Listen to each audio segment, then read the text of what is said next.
talk that we're going to give, that I'm going to offer for the WESAK gathering is initially called the University of Earth, and I'm going to lead into the topic.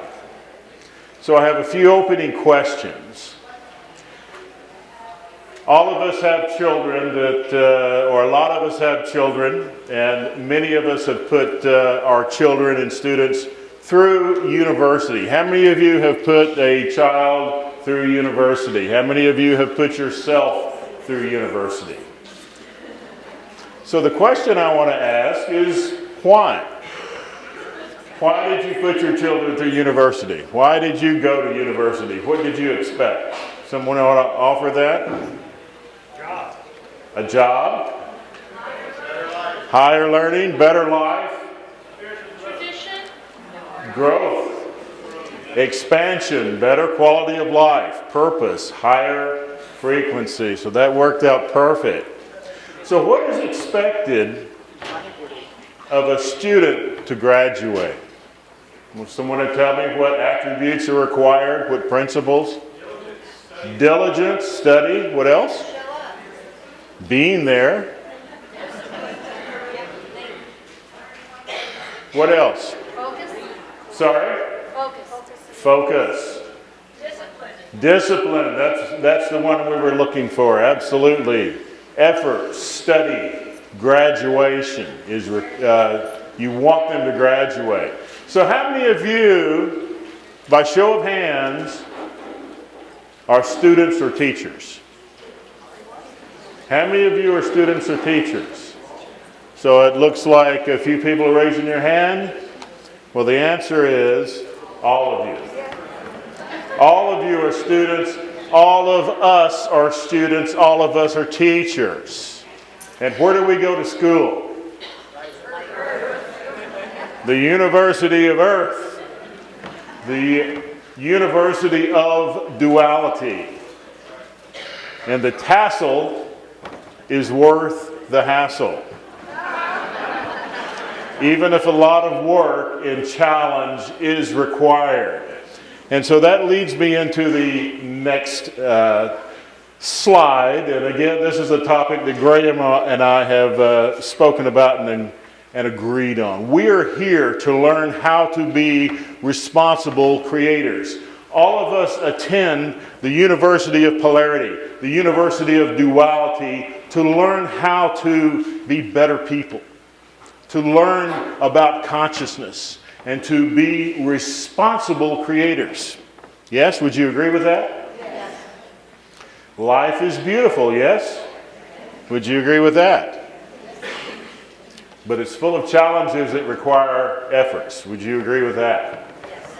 Not every day of life is necessarily beautiful, is it? Sometimes we face obstacles. Just like a student in university face tests, that they're required to do some things at certain times that may not be pleasant. But the tassel is worth the hassle, right? We are here for a purpose. And that's what I want to talk about tonight. Every minute of your life has purpose. Even as we get older, life is not over. And how many of you in this room, and I don't know exactly how to phrase this. I'll just go straight out, thank you. How many in this room are over the age of 50? Okay. And so there tends to be that idea sometimes that life is over, the best years are over, and I'm here to tell you, no. I'm here to tell you that in certain societies, it is after the seventh 7-year cycle that they consider that life really begins. It is after the 8th, 7th year cycle that they feel like they're putting it all together to make it make sense. Many of you in this room may find yourself alone. Spouses have passed, children have moved on. I'm saying that there is a purpose in solitude that needs to be grasped. It is very often when we are outside our comfort zone that we make our largest growths.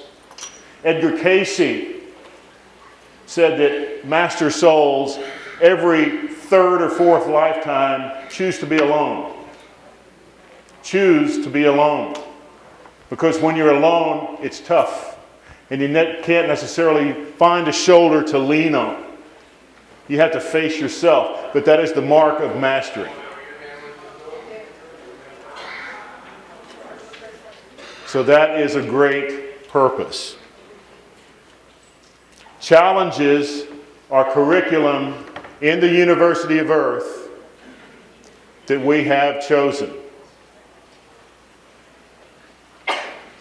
Some obstacles that we face in life are setups.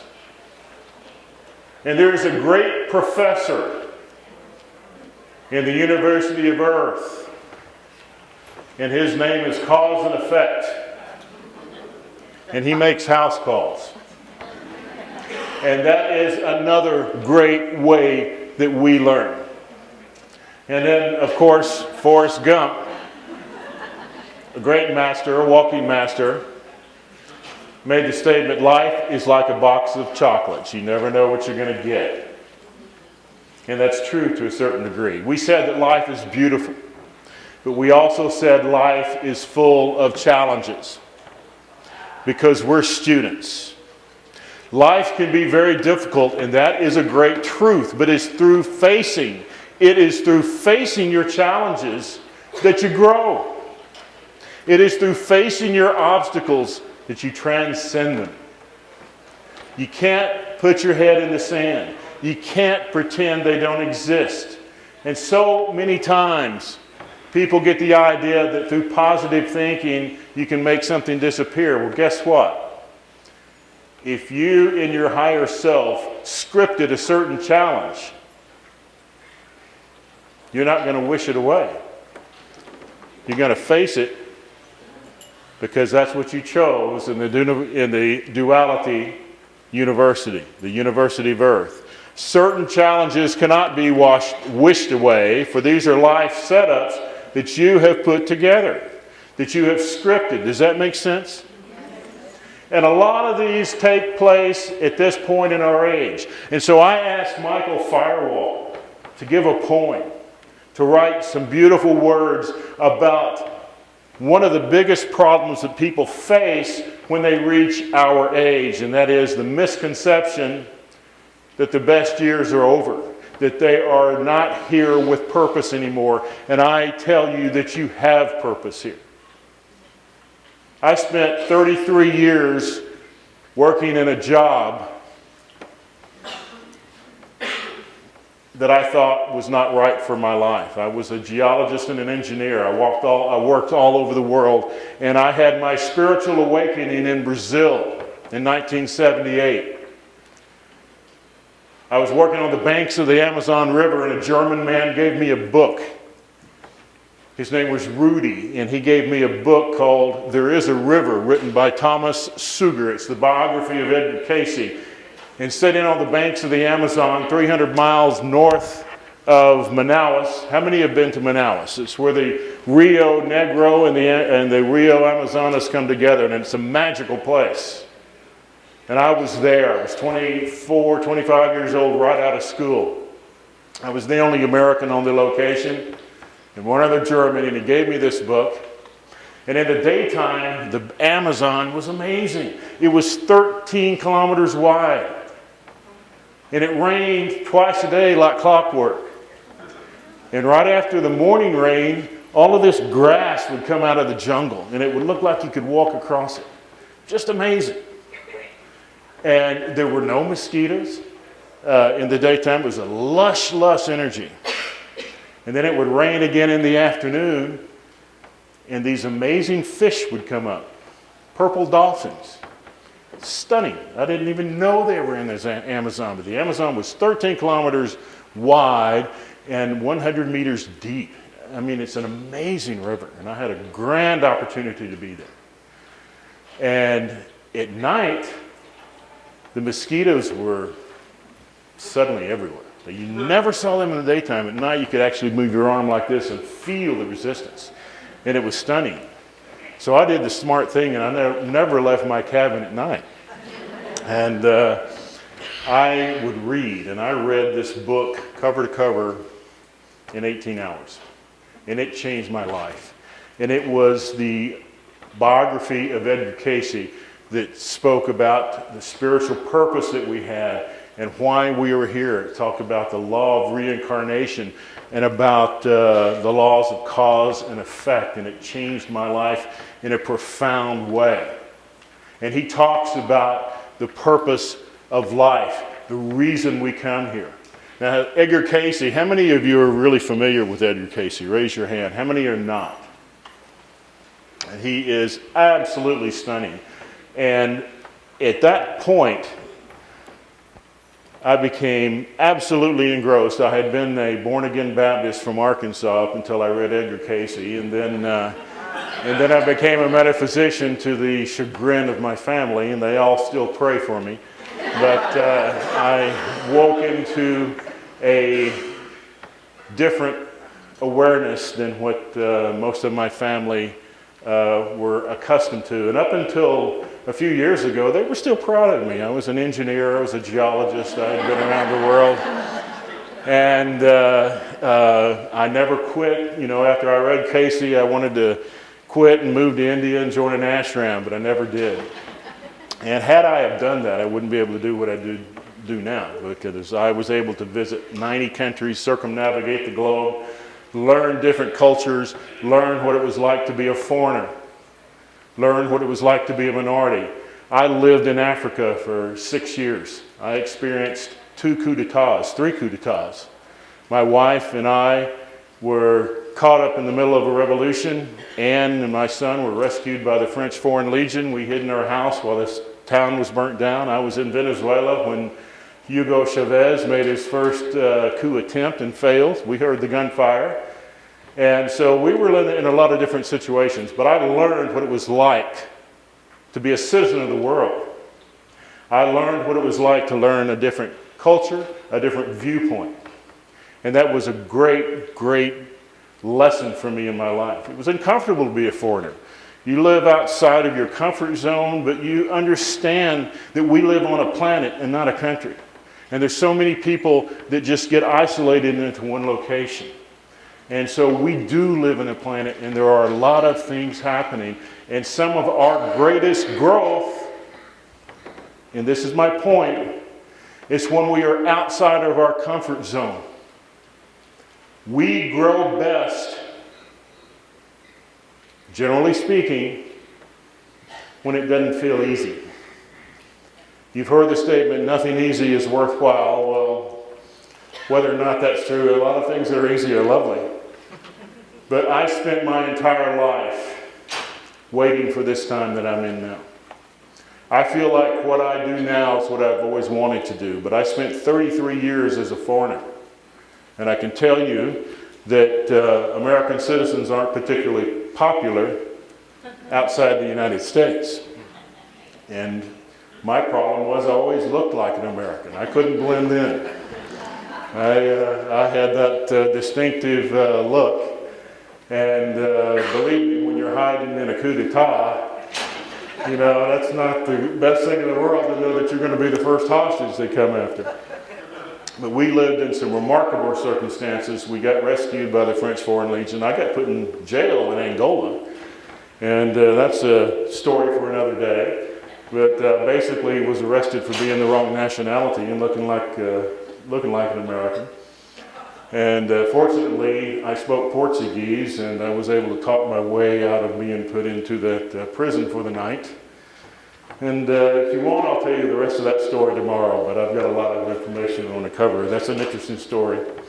But my point is, challenges are what makes us grow. And there are certain challenges that all of you are facing as you get older, and a lot of that is isolation. A lot of that is loneliness when spouses pass, marriages end, children move away. And it's easy to get depressed. And so I'm going to talk a little bit about some of the things that I learned about Edgar Casey, or through Edgar Casey. When I lived in Brazil for the next 7 years, I never lived in Rio de Janeiro. I never lived in Sao Paulo. I was up in the Amazon. I was in the rough areas. And when I wasn't working, there really wasn't a lot of television that appealed to me. And so I read. Twice a year I would go to the United States. I would order all the books that the Edgar Casey Foundation had, and I'd go back home with 2 or 3 pairs of pants, and come back, and 80 or 90 books from the ARE. So for the next 30 years, I literally read everything I could get my hands on from every available topic. I read every religion, everything that the ARE had out, and studied and studied. And while I was in Brazil, suddenly I started having to take a large percentage of my salary into local currency. Well, the only problem was the local currency was devaluating at 400% a year. When I went to Brazil, 7 cruzeiros made $1 US. When I left, 22,000 made $1 US. And when you're getting paid in that currency, you can't put money in the bank, can you? You come back a month later and you've got a lot less than what you had. So you had to buy things that didn't evaluate. Gold, property, or gemstones. And Brazil is a cornucopia of gemstones, quartz. And so I started buying it. And then I decided I better learn what I'm buying. And I started studying gemology. And then I picked up another Casey book, and it talked about the healing properties of gemstones. And so it was fortunate for me that this was from Edgar Casey, because he is a remarkable man of credibility, of honesty. How many of you are really familiar with Casey? Yeah? And I will also tell you that he had a tremendous influence on my life. At one point, I had read every book in the Edgar Casey Foundation. And I had the good fortune a couple of months ago of being invited to speak at the Edgar Casey Foundation, and I'll be speaking there in Virginia Beach, Virginia, in October. And that is something that means a lot to me. I'll be speaking at the Ancient Mysteries Conference with Greg Braden, David Childress, and I know Graham has spoken there before. And John Van Auken and Giorgio Tsoukalos, who is the producer of the Ancient Alien series. So that means a lot to me. And I will be speaking on healing gemstones and crystals, similar to what you hear tonight. So that's a very special thing for me. And so I want to just say again that it is often only when you feel boxed in, trapped, and out of your comfort zone in a state of conundrum that you make your greatest gains. Because guess who painted you in that corner? You, in order to grow. That's the University of Earth, and the doctor of cause and effect still makes house calls. So life is beautiful, but you need to make every moment count. You are here for a reason. As we get older, we get into moments of solitude. Spouses pass away. Children leave home. They move away. A sense of the best is over can occur, and it's easy to become inactive. Inactivity can lead to sadness and loneliness, despair and depression. These emotions create neurochemical reactions and toxins that fissure the auric field. In exactly the same way as anger, jealousy, and hate can affect you, so can depression. And so that is really important to realize. And so you have to learn how to manage your auric field. Casey spoke about the auric field. In Russia, they developed the way to photograph it. We have a machine in here that people can. And so auric integrity is a big piece. And Edgar Casey spoke about gemstones as being used for auric integrity. Have you ever wondered why certain minerals were considered precious by the ancients? Why was gold the valuable metal? Do you think it was just because it was attractive? Am I making a double echo here? Should I put one of these mics down, or is everything okay? Sound-wise? It's okay? If I put that down, can you still hear me? Okay. So I used to wonder, why was it that gold was chosen by the ancient groups. And can you still hear? If you can't hear me, raise your hand and I'll adjust it. You can hear me okay? And why silver? What were these reasons that the ancients wanted gold, wanted diamonds? And Casey started talking about it. Casey said that basically these energize the human auric field. These give you more energy, and these allow you to project the things that you want. He talked about gemstones that not only increased our vitality, increased our health, but increased our ability to achieve a successful life, that affected our health in a number of ways. And so it was so important for me that this came from Casey. He spoke about gold is stabilizing the nervous system, and that the ancients collected gold because it was the most beneficial metal. Does that make sense? So I'm going to talk here, and I will have a book available hopefully in about 4 months where I present some of the ideas that I'm going to present here and that I'll present at the Edgar Casey Foundation about what I think gemstones do. And I've got some unique ideas that have not been projected before, that have not been offered before. Okay, so this is what Edgar Casey, in his readings, remarkable readings, says about depression. And I'm going to read these. Internal cleansing, toxicity removal. He suggested that you must improve the eliminations as a high priority because toxemia is highly associated with depression. So he recommended hydrotherapy, steam baths, sauna baths, drinking as well as drinking a lot of water. How many of you take sauna baths? Not too many. Sauna baths are remarkable, and there is a new type of sauna that's available now called the infrared sauna. They're literally a quarter of the price of a finished conventional convection heat sauna. You can go online right now and get a telephone booth size infrared sauna prefabricated that you can plug into the wall of your garage for $1,000. Infrared removes, how many of you take some sort of prescribed medication? Whether it's for blood pressure, diabetes, whatever. This stuff's going to build up in your organs, and one of the best way to get it out is a sauna. But toxicity leads to, according to Edgar Casey, depression. Casey says that depression puts the toxin on its own. And so besides depression being caused by pill residues, the very fact that you bring it in can deplete the auric field. Now, I do another presentation about the auric field, and there's just going to be a little bit of it in here tonight, and if we have time over the weekend, I'll talk more about it. But I teach it in depth in the Metatronic Keys if you're interested. I learned auric maintenance through on-the-job training.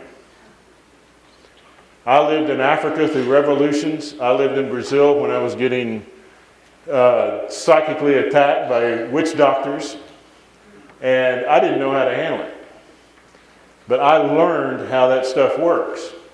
And as I say, the attacks from the witch doctors, the experience in Africa, that really built me up for the greatest psychic attacks in the world, and that was when you get into the management of corporate companies. Now, you talk about egos and people that will absolutely destroy you the minute they can, it's there. And I learned the mechanics of how auric energy works, how negative energy works, how thought forms work.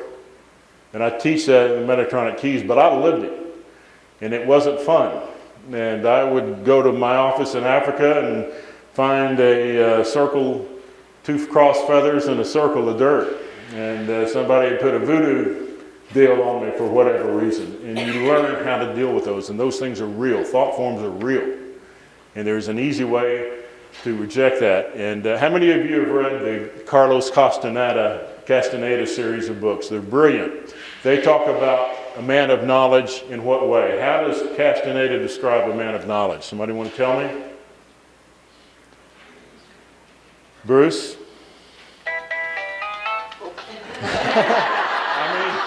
I mean Clifford.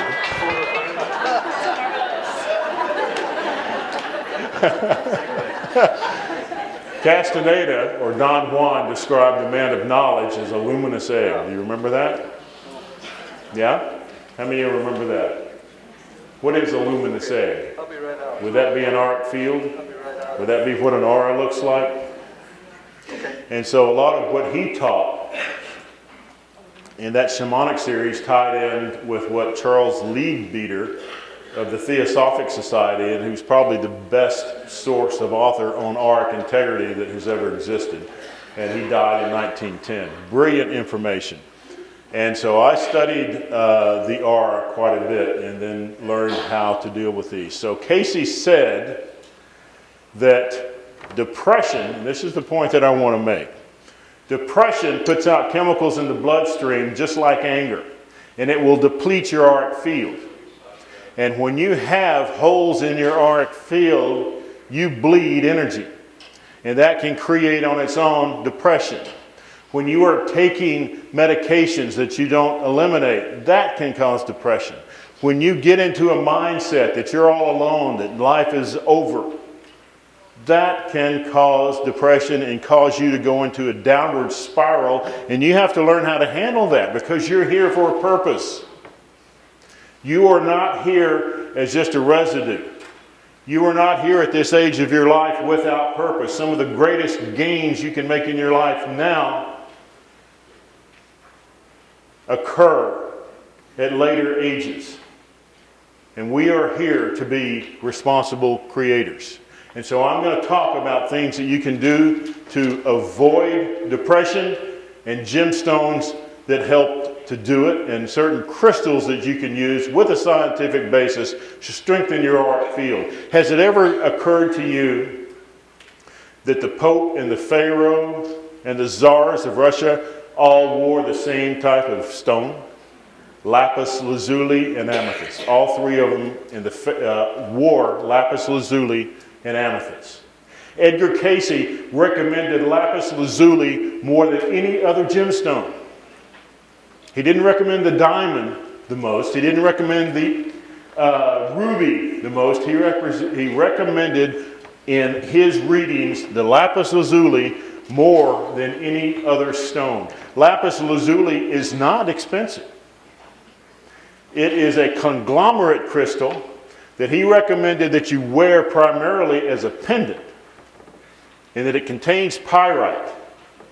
And he said, and this is Casey, and that's where I got the credibility. Had I have bought a book by someone that I didn't know, that was a modern age person, that had not had the experience that I read Casey's life experience and recognized his credibility, I might not have believed it. But coming from Casey made an influence, had a huge influence on my ability to understand it.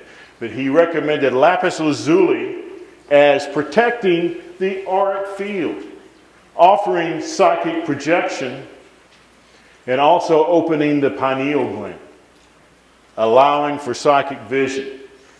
And so that's an important bit of information to know. So I'm going to move a little faster here and talk about what else Casey said in leading into the gemstones. He said that mind is the builder and that we create our own realities. And so the idea, there's a lot of books out there about the, I think I just lost my mic here, I'll put it back. The law of attraction. A lot of books about the law of attraction.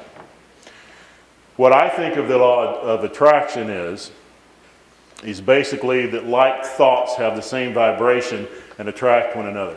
If you get into a depressed mode, that's going to pull in another bad belief, another sad belief, and pretty soon you're spiraling out of control.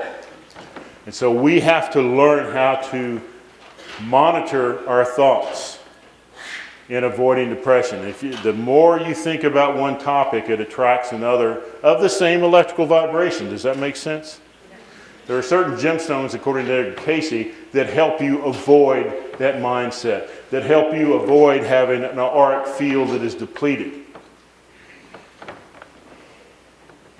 The requisite of auric maintenance. There are certain things that cause bleeding in the auric energy field.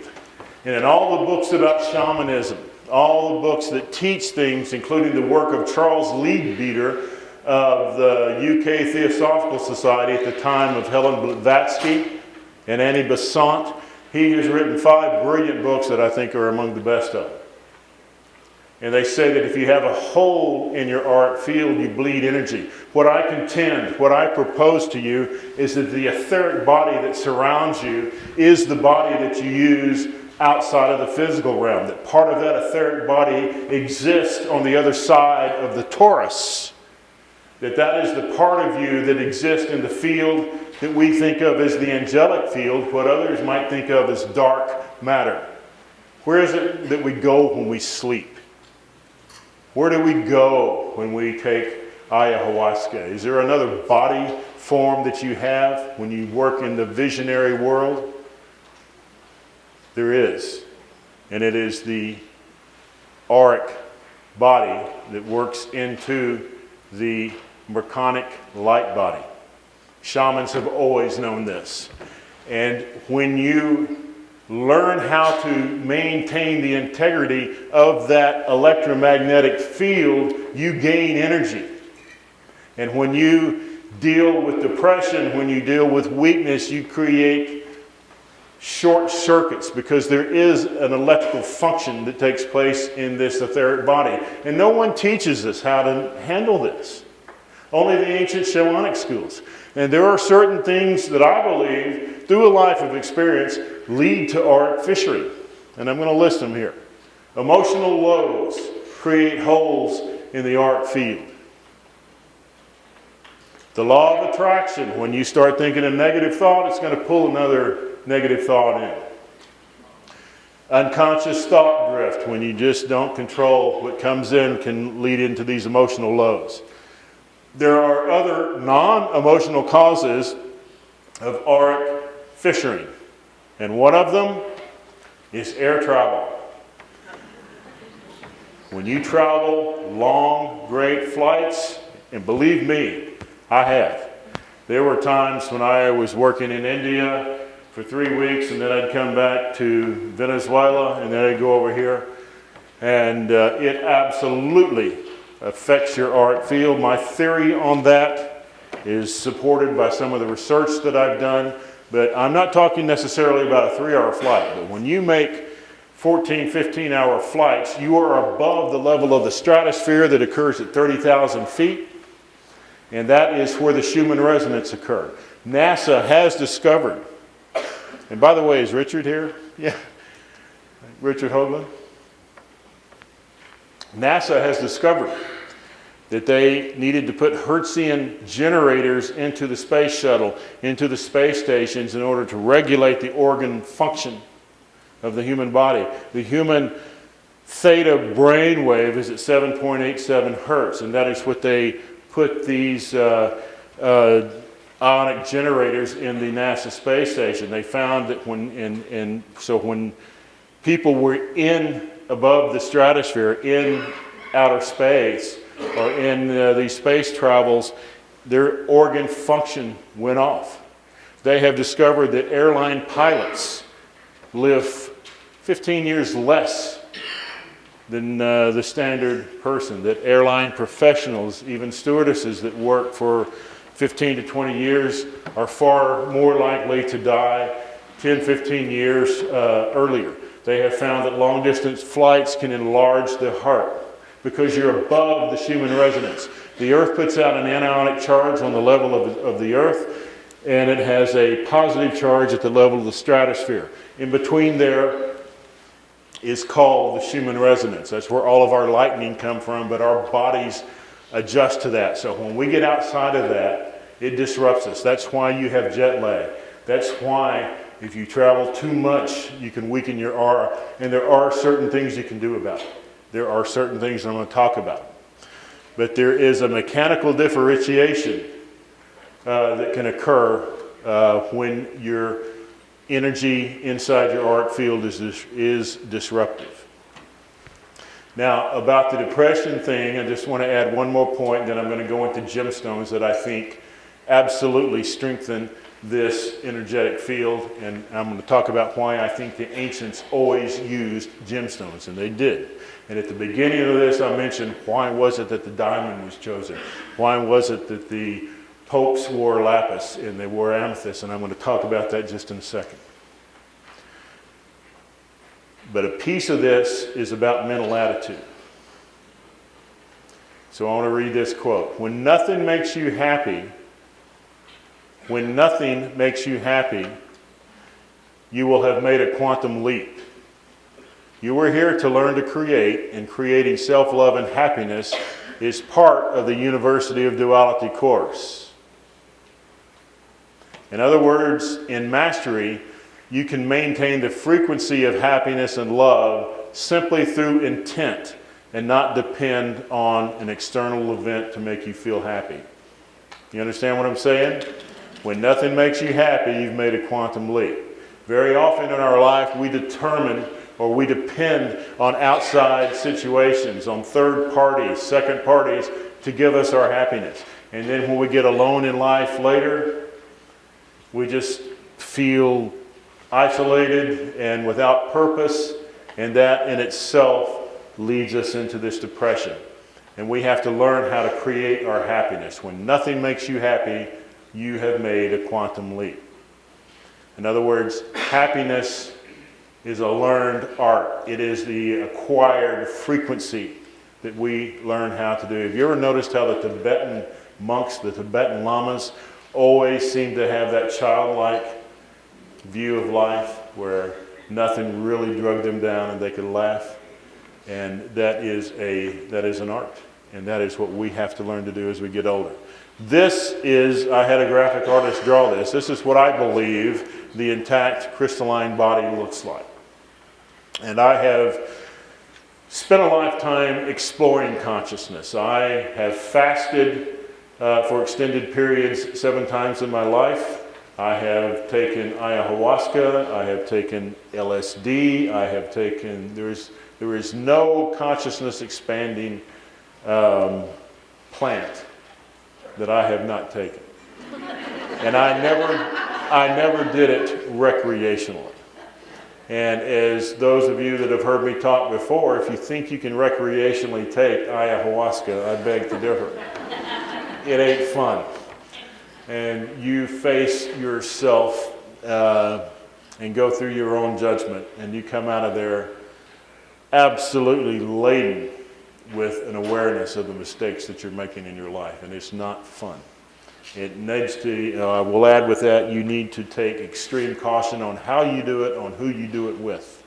It is not something to be taken haphazardly. You don't fly to Peru and just take the first shaman on the corner in Cusco and do it with him, and you may discover that he's a witch doctor and you have a horrible, excruciating 4-hour nightmare that seems like 50 years. When you expand with these plants, you better know what you're doing, and you better be ready for it. It is not something that you take haphazardly. It is something that you work toward if you're ready for it, and you're not ready for it in every lifetime. You don't necessarily need it. It's not the only way that you can do it. I also did it by fasting. 7 years in a row, I fasted 5 days, no food or water for the first 3 days, and then I would take water on the 3rd day and no food for the entire period of time. And you can also have the out-of-body experience that way. So let me stay back on topic, and I am talking now about gems and crystals. Edgar Casey is a truly remarkable and honorable man of great integrity, the most credible source of information in our millennia.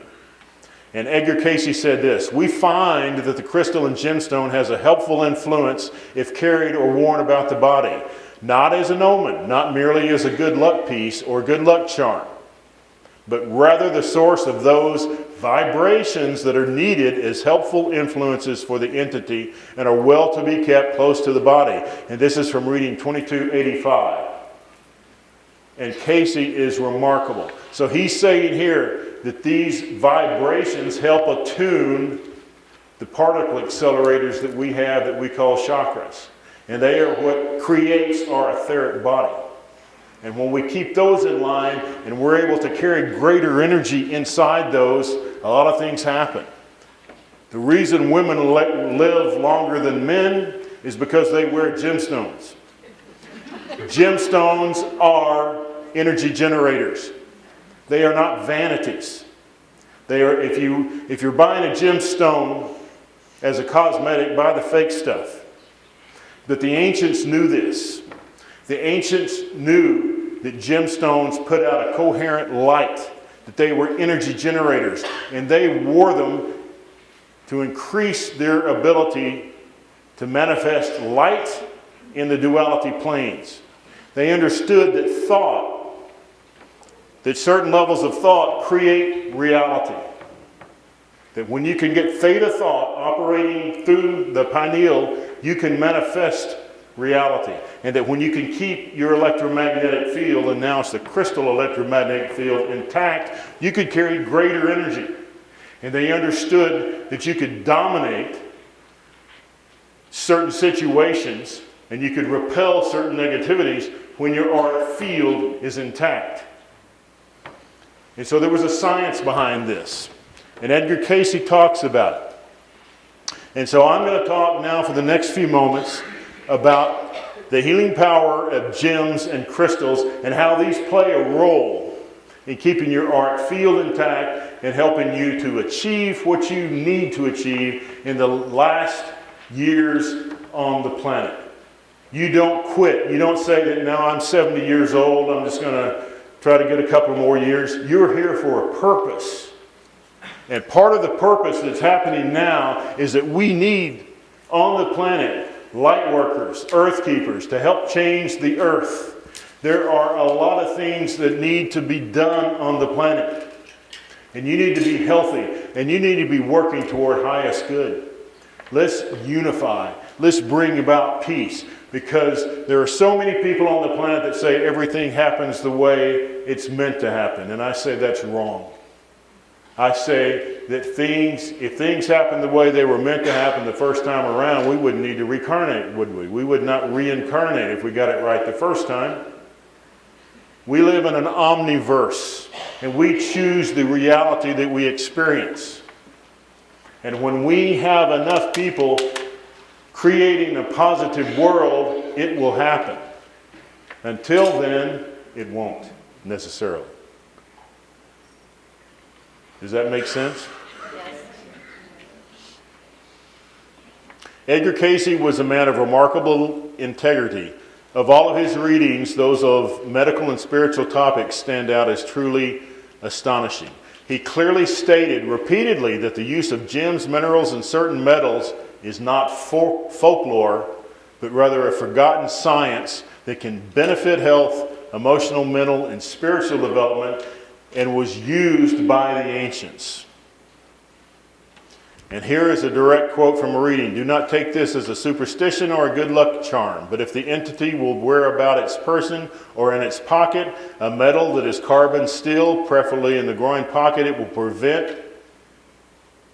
ionize the body from its very vibrations to prevent and resist the cold, congestions, and those inclinations of disturbances. In other words, every metal has a vibration that tunes in with our particle accelerators that we call chakras. And there's a science to all of this. And as I said, the reason women live longer than men is that they wear gemstones. Gemstones are congealed light, congealed energy, generators of life force, and projectors of coherent light that reinforce the human field in all dimensional planes. If you wear gemstones, you're going to be able to carry greater energy. And that makes a difference in your health, in your vibration, in your ability to manifest life. And after I began really working in metaphysics in my own search 30 years ago, I was in that situation in Brazil where suddenly 30% of my salary was in a money that I couldn't save. And you know what I did with it? I did what the rest of the Brazilians did. I started buying gemstones. Right about that same time, I was reading a book by Casey that talked about gemstones. And so I began to have the ability to understand gemstones, to communicate with them, to understand that gemstones are living, conscious energies. And you may say, wearing gemstones is a vain, egotistical thing. Well, if that's the way you feel about it, buy the fake stuff.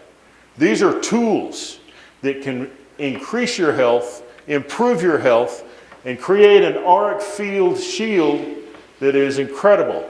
I have written a book about what I call the metatronic shield. And that is, and I'm going to talk about that in a minute, a double refractive stone with a single refractive stone and a lapis lazuli in the middle. And every one of you can do that, and you should do it. And that was what they called in the Bible Abraham's shield. And these are auric protectors. And I talk about in the Metatronic Keys how when people get really angry at you, they're throwing a negative thought form at you. Right? How many believe in psychic attack? It's simply thought form. It's simply energy. And if you have air leaking out of your auric field and someone launches a bomb at you, it's going to go right in there and make it worse. Luckily, we live in a world where no one gets mad at one another. Because if we lived in a world where people got mad at one another and they launched all that anger at us, and we didn't have an intact auric field, it would have a strong effect on us. It could cause us to lose our balance, have auric short circuitry, and lose life force. Does that make sense? And so I'm suggesting to you that gemstones are tools that can absolutely reinforce your auric field and allow you to master duality far more effectively. Does that make sense? Yeah. That's what gemstones do. They are tools, and Edgar Casey gave some guidelines. He said a diamond needed to be 2 carats. Now people are going to say, gosh, who can afford a 2-carat diamond ring? Well, I suggest to you that I could show you on eBay right now where you can buy a 5-carat diamond for $3,000. They're there if you look for them. And if we get the internet on here tomorrow, I'll show you where. Somebody might want to buy that one. It's been on there for a while.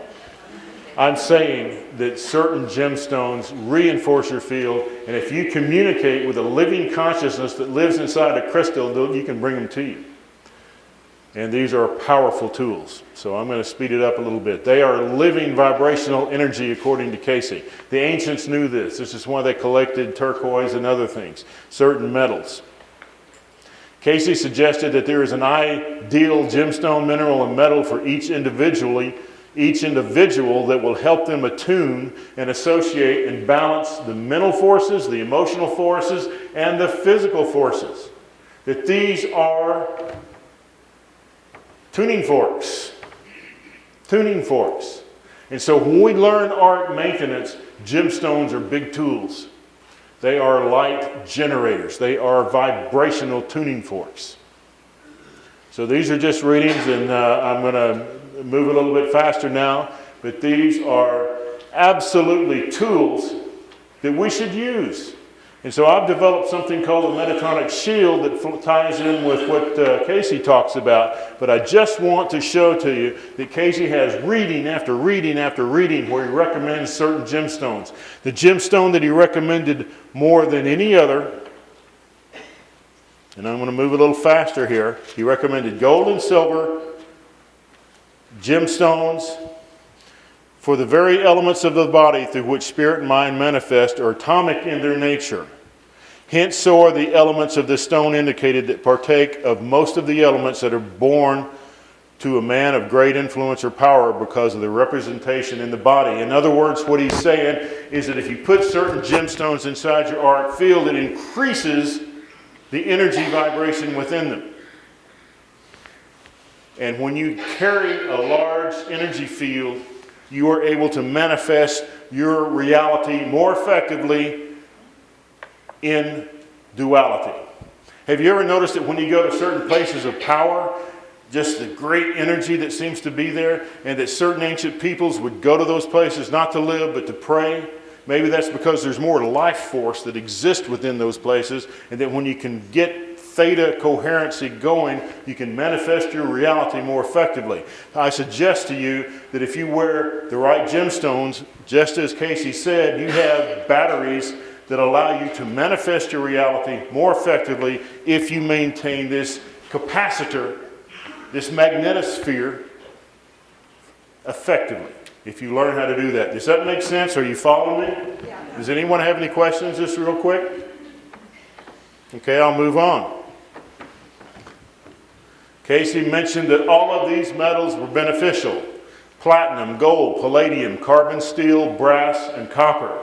I suggest that when you travel on an airplane, if you wear copper on each wrist, because the body's bisymmetrical, is it not, that helps reduce jet lag. What is jet lag? It's auric depletion because you're above the level of the stratosphere. You're outside of the human resonance, this human resonance. Now, where gemstones come from matters. How does the energy circulate above the equator? Someone can tell me? Counterclockwise.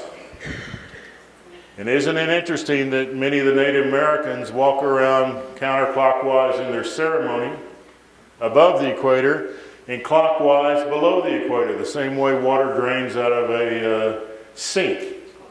Isn't that interesting? What happens when a Muslim completes the Hajj, his pilgrimage, and he goes to the Mecca? What do they do when they arrive at the Mecca?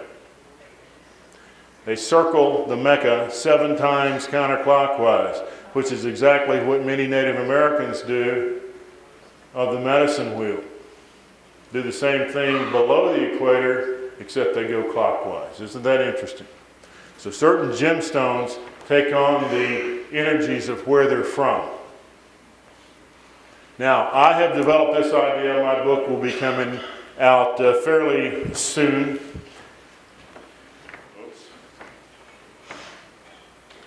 This I call the metatronic shield.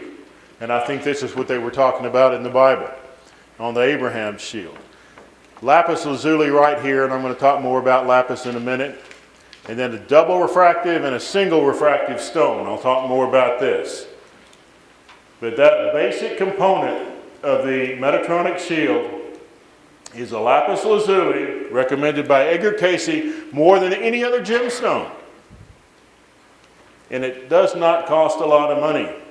Lapises are not expensive, but they open the third eye. They work well with the pineal and allow you to create coherency. This is a science. It's a science of vibration. It's a science of energy. And that's what gemstones and metals are all about. And if you learn how to optimally operate your auric field and then learn how to create your world, you are taking a big step forward. And so when we get older in life, we can spend more time to learn how to do this. But you can't sit around and watch TV and think your life is over. You got to learn how to do these things. And this is why we are here. And this is what I want to tell you. And part of what 2013 is about is us meditating together to co-create the new world. But we got to be happy. We got to have a functioning auric field in order to do it. If you're bleeding through depression, you're not going to get much better, and you're not going to be able to do what you came here to do. So the metatronic shield is a single refractive stone, double refractive stone with a lapis lazuli. And that reinforces, and generates the capacitor you wear around your field that most people can't see. When you carry more energy, you walk into a room and you can influence things, you have to have the responsibility to do it right. It's not about ego. It's not about power. Very often, power is the opposite of love. Metatron says, when humanity replace the love of power with the power of love, they'll make a quantum leap. When you replace the love of power with the power of love, you'll make a quantum leap. But then he adds something that's very important, and I want you to listen to this. He says, but love without strength is incomplete. Love without strength is incomplete. If you're here to learn how to be a creator, you can't apologize when somebody steps on your foot. That's the mistake we made in Atlantis. That's the mistake we made in Egypt. When the big aggressive types came around, we said, well, evil doesn't exist, and we pretended that it didn't, but we forgot we're in the University of Duality. And polarity is defined by two opposite poles, right? What we call evil is just the opposite end of the electrical pole. Light attracts bugs. The brighter you get, the stronger the pull for that negative stuff. And sometimes when you think you've all got it together, suddenly somebody hurls a big load of mud right at you. Light attracts bugs, and you got to be able to repel it. You got to be able to walk through it without crumbling. And that is creatorship. But as long as you are in duality, there are people, and I've had long discussions with people in metaphysics that say evil doesn't exist. And I say, yeah, in non-polarity it doesn't exist. But if you're in polarity, it does. And I'll tell you something else. While you are here on the earth, you have a reason to be in duality. You get so many people in metaphysics that get so far high up that they forget that the first three dimensions are here. Operating in the higher dimensions doesn't mean that we take our feet off the ground, because if you can't relate with a common man, then why are you here? We are here, and some of our greatest lessons come from dealing with one another. The 33 years I spent as an engineer and geologist taught me more than anything I could have ever learned in my life, and so many times I wanted to quit and move to India and join an ashram. But instead I had to do all these hard things that seem mundane. It is often the mundane things that we learn the most from. You are here for a reason in every situation, and that there are certain things that you can do to increase your ability to master duality, and this is one of them. Certainly. Do you recommend any other opaque gemstones to wear on the breastplate or here on the chest? There are others, but Lapis is the best one. All right. Lapis is the one. Well, let me rephrase that. I do wear others sometimes, and I practice what I preach. I got a big Lapis on right here, and very often, because I believe this so much, I'll wear gloves so that people don't see what I'm wearing on my hands. But I believe in these, and I sleep in them. And I tell people, it's not about what you want to see. These are energy generators. So I have my double refractive and my single refractive and my lapis lazuli, and I wear it at night because that's when you need it some of the most times. And so these are tools, and these can be used, and you can have a metatronic shield very inexpensively. For what you're going to pay for a couple of meals in a restaurant, you can have the complete metatronic shield. So let me move forward and talk about that.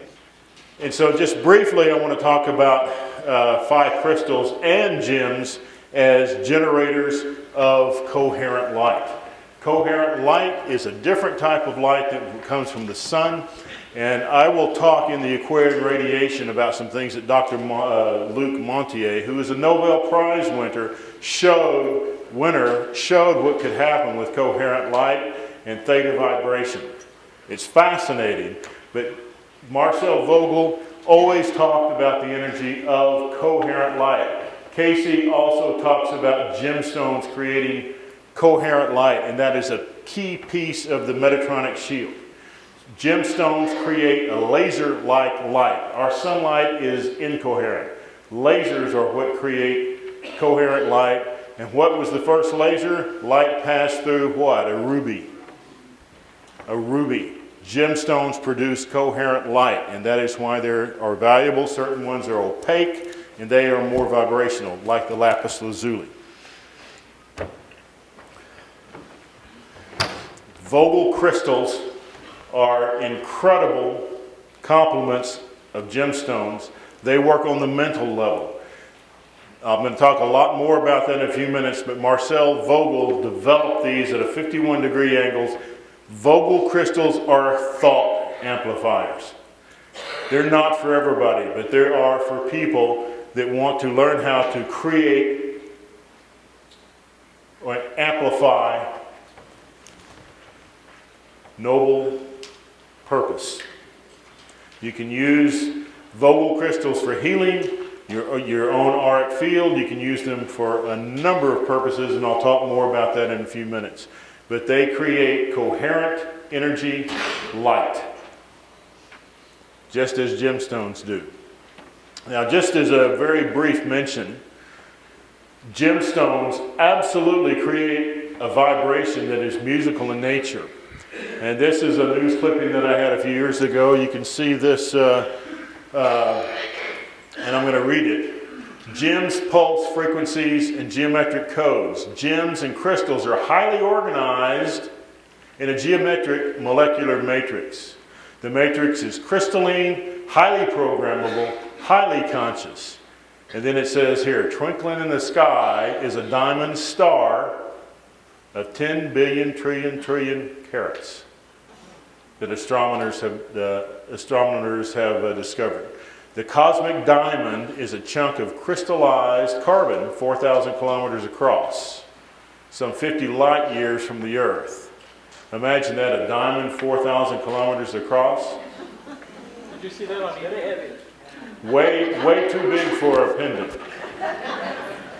Didn't see it on eBay. It is the compressed heart of an old star, but they found it because it was putting out a vibrational sound that they could recognize. What does that tell you? It tells you that they beam energy. The reason they recognized that was there was because it puts out a measurable seismographic vibration. And so from ever how many light years away it is, they know it's crystallized carbon because of the vibration it puts out. And isn't it interesting that the most powerful gemstone is a diamond, crystallized carbon, and that we are carbon-based beings? Isn't that interesting? I'm going to talk tomorrow about the Aquarian shift. Silicon is the only other 4-valent atom that could replace carbon. And Metatron and a lot of others say that we're switching to silicon. Silicon dioxide is what? Quartz. We are becoming crystal beings. Diamonds, and this is very interesting, and this is scientific. When light goes into a diamond, it can be slowed down to less than 80,000 miles per second. The speed of light is what? 186,000 miles per second? When it goes through a diamond, it can be slowed down to 1/3 of that. Isn't that interesting? Does that perhaps suggest that diamonds can also slow down time? I've got a large discussion that'll be in my book where I suggest it does. I suggest that diamonds can make you live longer. There is a reason they are the king of gemstones. Lapis lazuli is recommended by Edgar Casey more than any other stone in the life readings. Lapis is a very powerful stone. It has been used in ancient Egypt, Tibet, Greece, and Rome. They are not expensive. And Casey says that they open the third eye, that they strengthen the auric field, and offer protection. Protection against what? Auric rupture, negative thought forms, things of that nature. These are powerful, and they contain pyrite, which is a crystallized metal. How many of you know what pyrite is? It makes those perfect cubes, which is one of the Platonic solids. Lapis lazuli should not. It should be open. It should be in the light and able to deal with it. But it is a vibrational stone, not a stone that light passes through. It opens the third eye. According to Casey, it enhances psychic perception and the ability to communicate with spirit, what we call channel. It provides auric stability and protection. It is perhaps the most important of all gemstones. Very affordable. There's no excuse for not having a lapis lazuli. What I suggest is it be 30 grams. Not 30 carats, 30 grams. So you ask the question, how many carats in a gram? There's 5. So you want, now you can have ones that are smaller. But if you're just going to use it,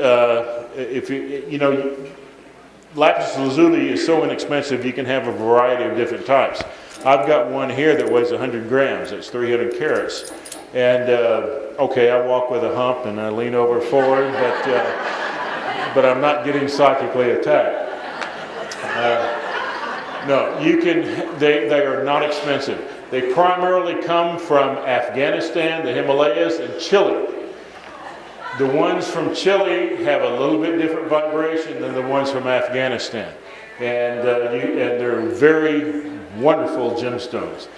Casey says this, that the stone of lapis lazuli is an emanation of vibrations that give vitality, virility, strength, and that of assurance of the self. Here he's given a reason where someone reading where he talks about lapis as providing strength. Isn't that what self-confidence is?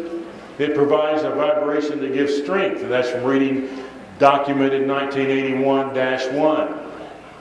And so he talks about lapis lazuli in a number of ways, and he suggests through the accumulation of readings all of these properties. It brings in knowledge and wisdom, awakens the intuition, connects to spirit, what he would call in the 1940s is channeling, that it is protective, it offers protective forces from outside influences, he would say. In other words, it blocks psychic attack. What is psychic attack?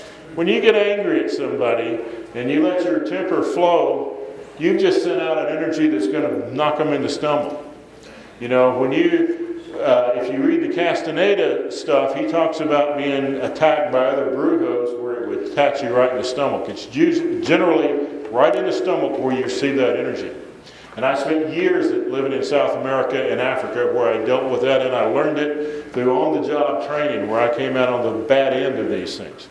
And so I learned firsthand how to deal with these things.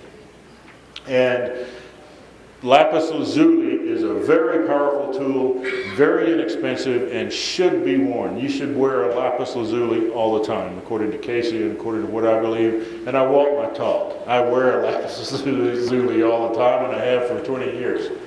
Amethyst is another powerful stone. It's a variety of quartz worn by popes, by czars, by pharaohs. It's an extremely powerful stone that also opens the third eye, it also opens the crown chakra and the violet ray, the Saint Germain energy. And I'm going to move a little bit faster here, but amethyst is a very, very powerful stone. It is part of quartz. Quartz is piezoelectric. I'll talk about that a little bit more later. But it is a very beneficial stone since ancient times. I'm going to talk in a few minutes about double refractive and single refractive. Amethyst is an important stone. They're not that expensive, relatively speaking, and it needs to be at least 5 carats.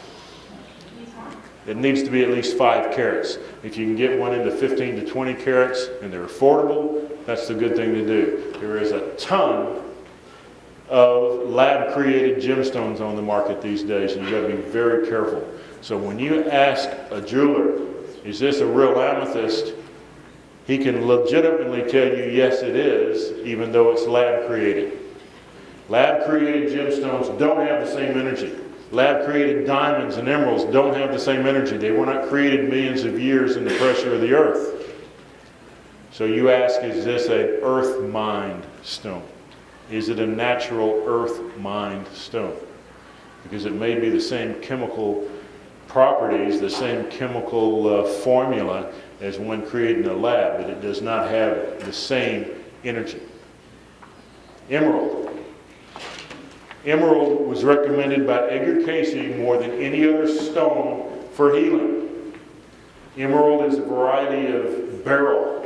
And according to Casey, in the various readings, it is unmatched in its healing ability, protection of the healer. If you're a healer offering healing sessions to other people, you need to be wearing an emerald to keep your energy from bleeding out, for you to be taking on the property of that other person. Emerald aids in developing compassion and healing and having the ability to heal, the protection of the healer, health and longevity. And this is based on the Casey readings. Heals and opens and aligns the heart chakra, It promotes a generous nature, a loving nature, particularly towards children and animals, harmony and balance, self-control, and humility. The emerald helps negate jealousy, recklessness, a lack of discrimination, cruelty, and dishonesty. So all of these were based on different applications Casey gave over his thousands of readings on why certain gemstones could be used, and the emerald's one of them. Beryl comes in a lot of different varieties: the aquamarine, the emerald, and yellow beryl, and red beryl, as well as morganite. I didn't list morganite in here, but there is a blue emerald, a green emerald, a yellow emerald, a red emerald, and a pink one called morganite. And they all have similar characters. Chrysoberyl is also goes into alexandrite, and that is a remarkable gemstone that occurs in other dimensions because it. Have you ever heard of color change gemstones? How many of you have heard of those? There's only two that color change: the garnet and the alexandrite. And those are remarkable stones with a different set of attributes. But I'm talking primarily about stones that help aid in auric stability and anti-depression to keep you strong. Rose quartz is the third most recommended stone by Casey. Rose quartz helped bring about a soft vibration, nurturing, the feminine of compassion, and is not expensive. Rose quartz is a very important gemstone, and those are double refractive. And so rose quartz is a stone absolutely that is able to work as an antidepressant, to keep you happy, to keep you buoyant. And they are not expensive. Transparent ones can be more expensive than the opaque ones naturally. But rose quartz is a gemstone that can be used to keep you healthy and work as an antidepressant, to keep you happy, to keep you joyful. It opens the heart chakra. It imbues the individual with a peaceful feeling. It vibrates at a very high frequency, and when carried or worn consistently, actually raises the individual's frequency, enabling a speedier metabolism. Stone that opens the heart chakra, rose quartz. Fire opals. A lot of people think that opals should not be worn unless you're a Libra. Casey took a completely opposite point of view. He said that opals were beneficial for everyone. Opals are one of the most powerful and misunderstood gemstones. Folklore seems to give people the idea that only certain astrological signs should wear opals. That is absolutely false. Opals are very powerful and quite unique and beneficial for all humans because they project all colors. They assist in opening the third eye and connect well to the pineal gland. They improve eye function and glandular processes, provide serenity and aid against what? Depression and melancholy. Casey also suggested that people take an opal and put it in a glass of water and put it in the sunlight, and then they would drink the essence. We were talking about Ron Coleman's water the other day, so what does that suggest? That when water is over a crystalline structure, it takes on that code and that vibration. Interesting, huh? Opals are uniquely capable of tuning the energy of the user, assisting anywhere support is needed. Powerful in strengthening the auric field and reinforcing auric stability in times of stress and offering protection. They have a unique correlation to the moon and assist in lucid dreaming, astral travel, and operating etherically, increasing third eye opening. Now, there's a lot of what they call triplicate and duplicate opals. That's a thin layer of opal cased in on glass. You don't want one of those. Triplicated, duplicated opals, stay away from it. The glass completely changes the vibration. Yeah? Aquamarine is another stone that helps enhance communication skills and antidepressant. I want to move a little faster. Quartz. Quartz is the base stone of many attributes. It's piezoelectric, meaning that it puts out a genuine electrical charge when there is stress applied to it. Quartz are transmitters, receiver recorders, Amplifiers, amplifiers. Now, what does that tell you? If you have a piece of quartz, clear quartz, and you feel depressed, what's that quartz going to do? It's going to make you feel a lot more depressed. You have to be aware of what emotions you are feeling when you get around quartz. Now, amethyst is a quartz, but it has that purple vibration. Rose quartz is capable, because of that pink field, of lifting the moods. But white quartz is simply going to amplify what's there. So that's why you need to be a little bit discerning when you buy quartz. Raw quartz, and I have a lot of it. In these days, I only buy and work with Vogel crystals. But I've walked into gem stores sometime, crystal shops years ago, and I couldn't stay in there because all the quartz would be, it'd be like 50 radios all on a different station. They weren't harmonized, they weren't blended together, and it would just be like it hit me right in the stomach. If you buy raw quartz crystals, you've got to make sure that they operate on the right frequency and that you're capable of blending them into the right frequency together. There are some quartz crystals that shouldn't necessarily be together and won't necessarily be together. So you'll have to learn how to discern which ones to buy and which ones you can grid together, because they are amplifiers and they operate at slightly different frequencies. Yes? I've got a John of God crystal. Is that an amplifier? All quartz crystals are amplifiers. And they're all transmitters, but you have to program them together. And there are certain quartz crystals that just can't be harmonized. Others can be. But the more you work with them, the more you know. Not all natural uncut quartz crystals are compatible. Each has a different frequency. Therefore, you must be able to discern the compatibility and be able to program the crystal. You must learn how to communicate with it, to know where it should be in your home, and how to use it. If you take time to work with, clear, and program a crystal, they can be extraordinary conscious tools. But you don't just go out and buy this crystal, this crystal, this crystal, and throw them together. It can be like 5 radios all on a different station.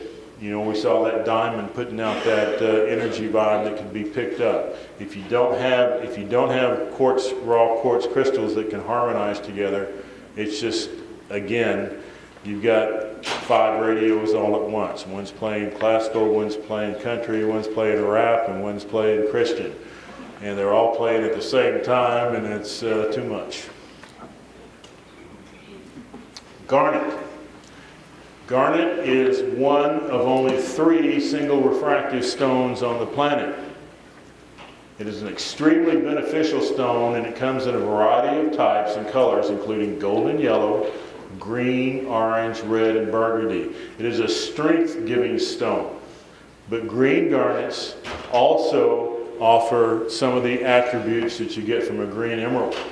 Strength of will, determination, discipline, courage, self-consciousness, and self-confidence, and blood flow, heart health. Now, single refractive stones, I'm going to talk about in a minute. There's only 3 on the planet.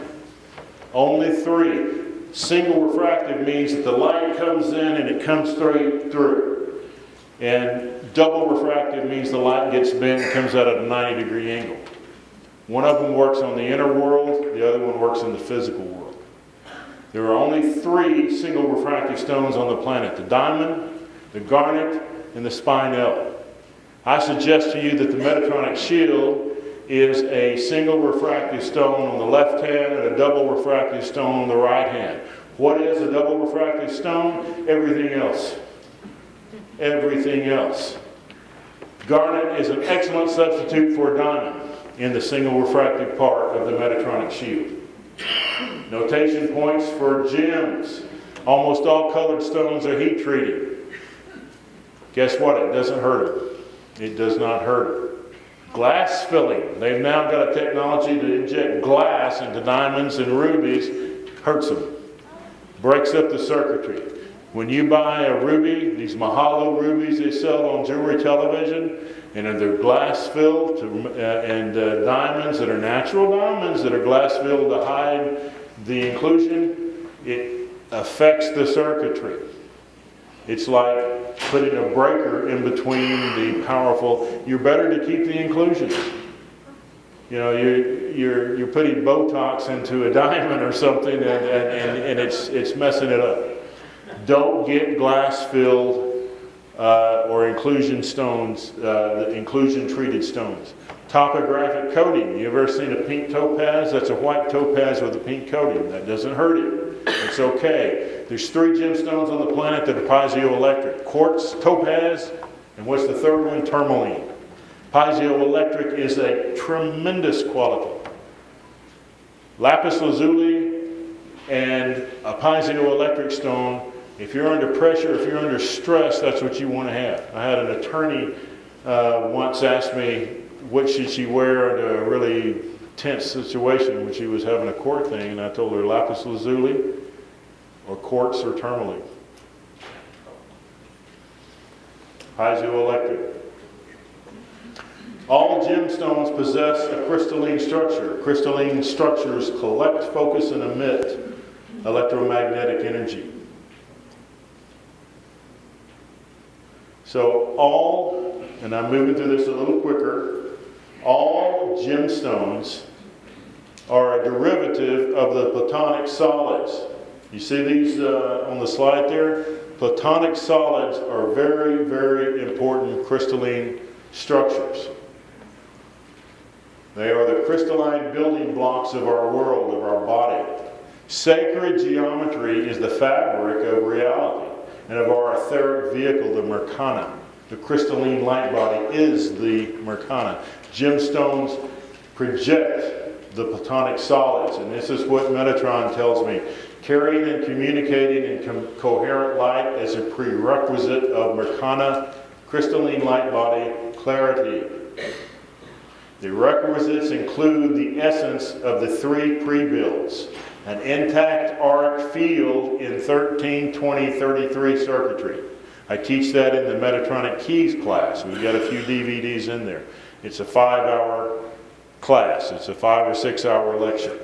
Installation of the 5 succinct codes. That is the Platonic solids. The tetrahedron, the hexahedron, the octahedron, the dodecahedron, and the icosahedron. One is divine will, divine creativity, divine unity, divine compassion, and divine wisdom. You can see on the slides how we divide each one. The tetrahedron representing divine will. The hexahedron or cube, creativity. The octahedron, unity. The dodecahedron, compassion, and wisdom as the icosahedron. Every gemstone is one of these. Every gemstone has this geometric pattern. So I suggest in my new book that it's not just the color, like gemology says. Gemologists will tell you that it's the color. I say it's the geometry. I say it's the molecular structure, because every gemstone, look at this, is going to be one of these. There are only 7 gemological patterns that exist in nature. Every mineral is one of these 7. And they're all derived from the Platonic solids. You know what this is? That's a natural diamond. That's a natural ruby. What are they? Isn't that interesting? They're octahedrons. So what would that project? Divine unity? That is what a diamond looks like in nature. It can also be a dodecahedron. And someone was asking me, Ken was asking me a while ago about that 5-carat diamond on eBay for $3,000. It's a 5-carat one of these, octahedron. And it's got a lot of inclusions in it, but it is a natural stone. And these, in that natural shape, offer very unique power. So is this making sense? Yes. Yeah, we've got the Herkimer diamond. That is not a diamond. Terminated. A Herkimer is a piece of quartz. And they are very special, very powerful. But there's a lot of confusion because people call them Herkimer diamonds. They are quartz crystals, and they are double terminated quartz crystals, and they are very special, very useful double refractive gemstones. Very nice pieces. So the geometry of a gemstone matters. Isn't it interesting that quartz is one of the Platonic solids? It's a tetrahedron. What does a tetrahedron do? Divine will. Interesting, huh?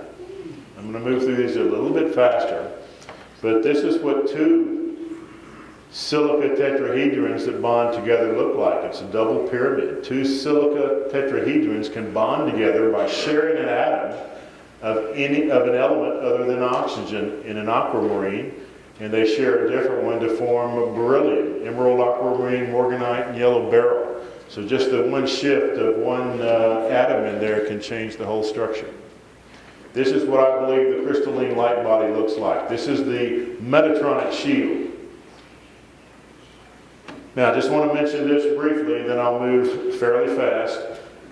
When we have conflict in life, when we have stress, and we do not have an intact auric field, these kind of situations can occur.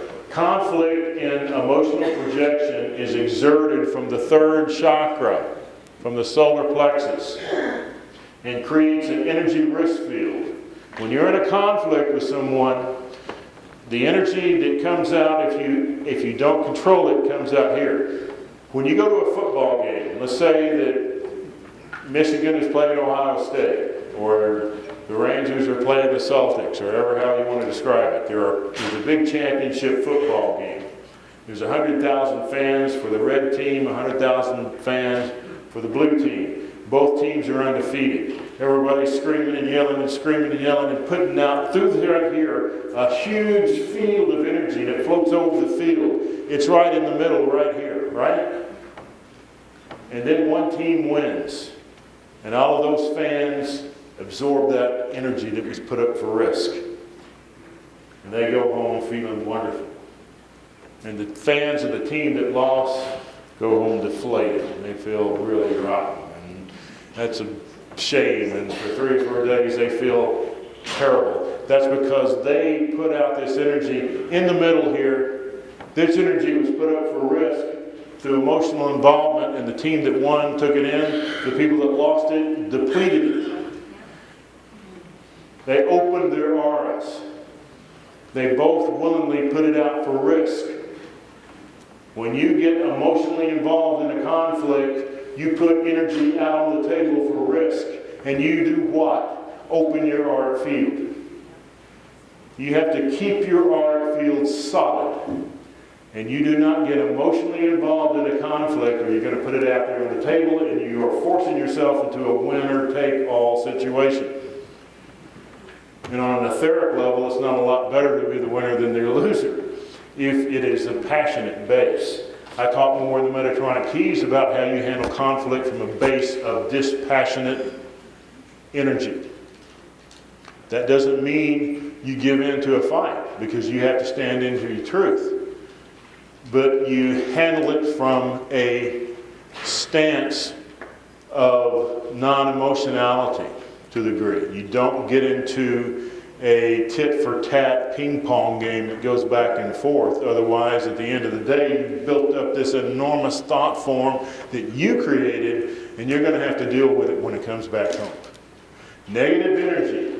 When you focus on negative energy, you create a negative thought form. You get mad at somebody and you send them all that energy, eventually it comes home. 90% of the people that deal with psychic attack are dealing with energy they created that comes home to roost, and you got to face it. And you create negative thought forms when you're depressed.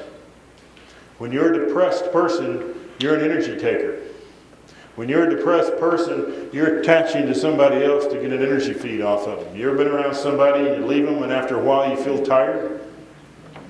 And you were feeling great till you got around them, and then you go home and you feel bummed out. There are people that are unconscious energy vampires. People that are depressed. People that are unhappy all the time feed off of your energy. You take 2 glasses of water in a vacuum, one of them's 100 degrees, the other one's 50 degrees, what happens? They become both 75 degrees. People that are depressed, people that are dependent, or people that dominate others are energy takers. People that like to control others take energy. People that let people take their energy become friends with those that take it, and they'll use them and spit them out when they're finished. So you have to learn the science of auric maintenance, and gemstones are one of the most fantastic tools. I'm going to speed this up a little bit, and this is how you deal with auric maintenance. And if we have time this weekend, if you want it, I'll give a more in-depth talk about it. We brought in an unplanned talk tonight, which was excellent. But I'm trying to give a 90-minute presentation in 1 hour, so I'm going to speed it up a little bit. Auric mechanical equalization is a factor. That's how, when you go to certain sacred sites, and it is, have you ever noticed that you go to Mount Shasta or go to Sedona or go to certain places in Arkansas, and after 3 days you have to get out of there? It's sort of like this image here.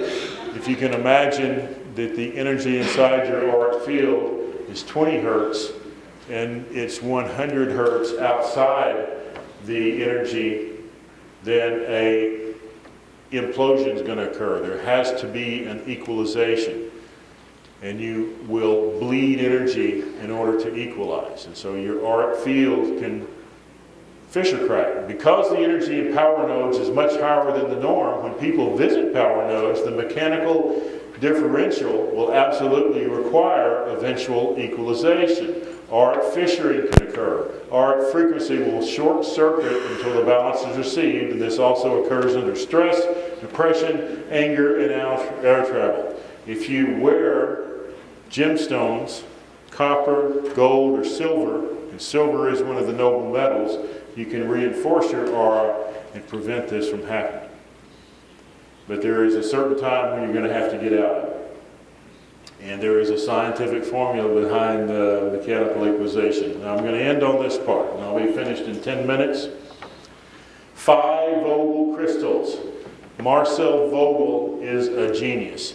And the only crystal that I truly work with anymore is 5 Vogel crystals. How many of you have heard of the 144 Vogel crystal?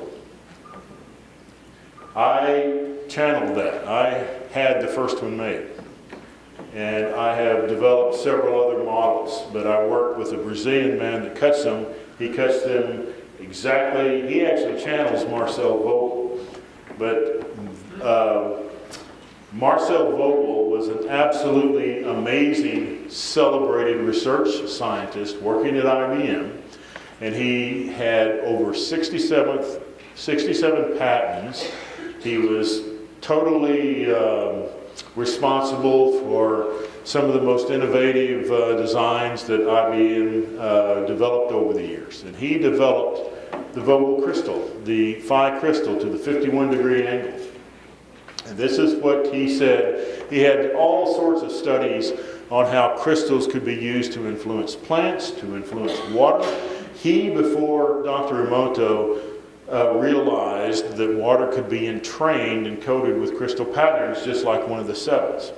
And this is what, and he received the Vogel crystal was developed and planned after the Tree of Life with a 51-degree angle, just like occurs on the pyramid, 51.51.51, and that is a magical angle in sacred geometry in our dimensional field.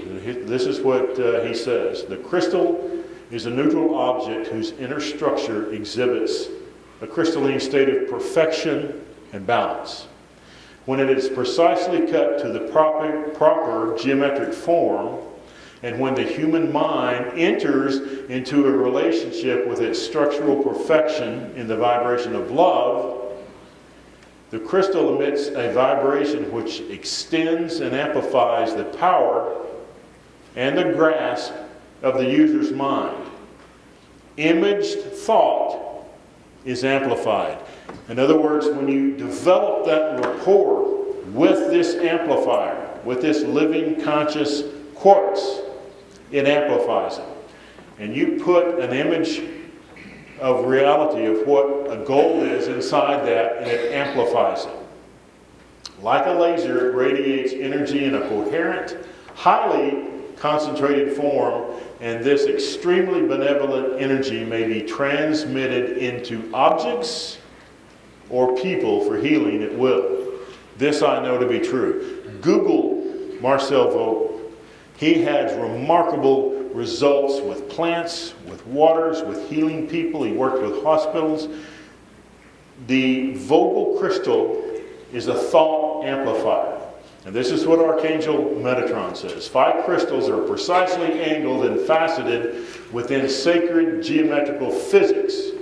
As such, these offer extremely advanced opportunities in terms of discovering inner worlds, multidimensional facets of the crystalline realms in which lies your true essence. The ability of 5 crystals to merge coherently with thought manifestation can indeed enrich the life of the wise user.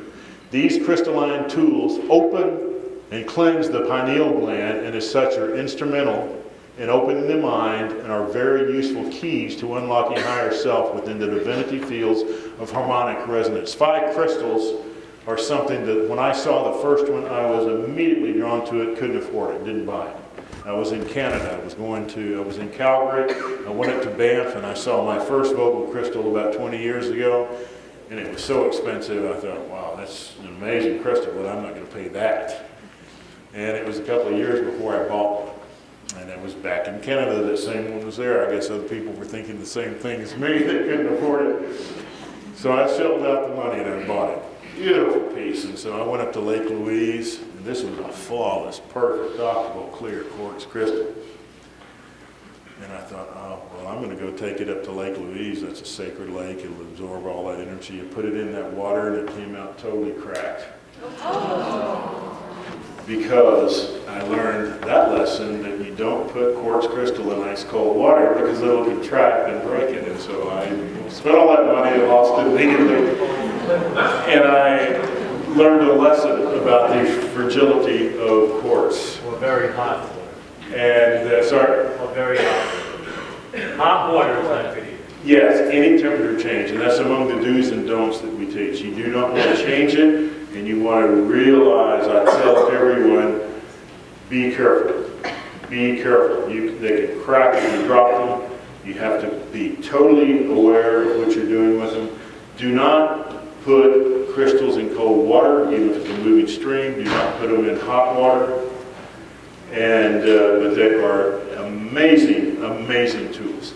And they are thought amplifiers. And since then I bought more, and I have never regretted it. Every crystal led to regular. The 12-facet Vogel crystal is the one that I started with, and it's a remarkable tool. It works with the 12 strands of the DNA, the 12 dimensions. And I have since worked with Ray Pinto to develop the 144. I have the first 144 ever made. I use it for channeling. You'll see it on Sunday. I developed the 132233, which I call the Commandant. It was channeled to me by Alton Commandant. And it is very healing. So 12 facet crystals work on the dimensional fields of the earth that we're expanding to. They're very useful, very powerful thought amplifiers. 13 facet crystals are incredible tools for healing. 144s are Merlin's wand. There are 5 types of crystals that have been developed to work with certain other vibrations. We have one that works with the Arcturian, which Edgar Casey referred to as the source of all creativity. And so Vogel crystals are just absolutely amazing tools. I'm just going to show you a few focuses. This is an Arcturian 5-gate. They are thought amplifiers, tools of higher dimensional access. They create coherent light, theta vibration, pineal clarity, cleansing, and focus. They help you go into theta vibration. Vogel crystals are stunning tools, and you work with it through developing the third field. You put energy into them, and then the crystal puts energy back, and you create a third form of consciousness. You can use Vogel crystals to create thought forms, to create protection fields. You always use them for positive intent. but you can use them for protection as well. You can create any sort of guardianship around your field to repel negative energies that come at you.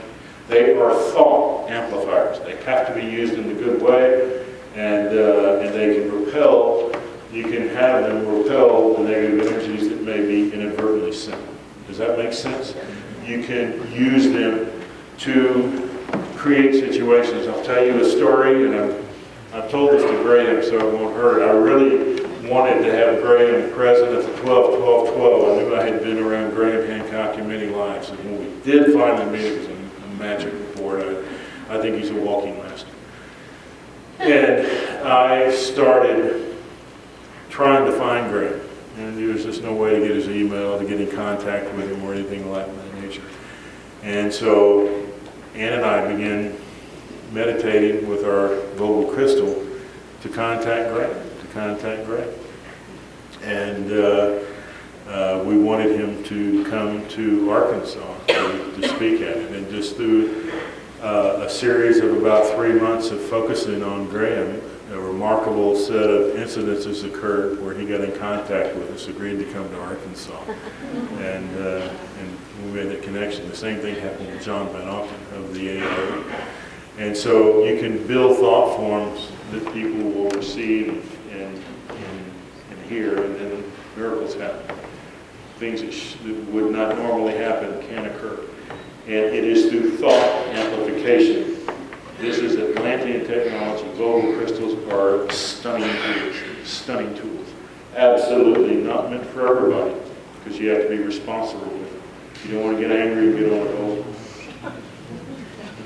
They are thought amplifiers. How many have worked with them before?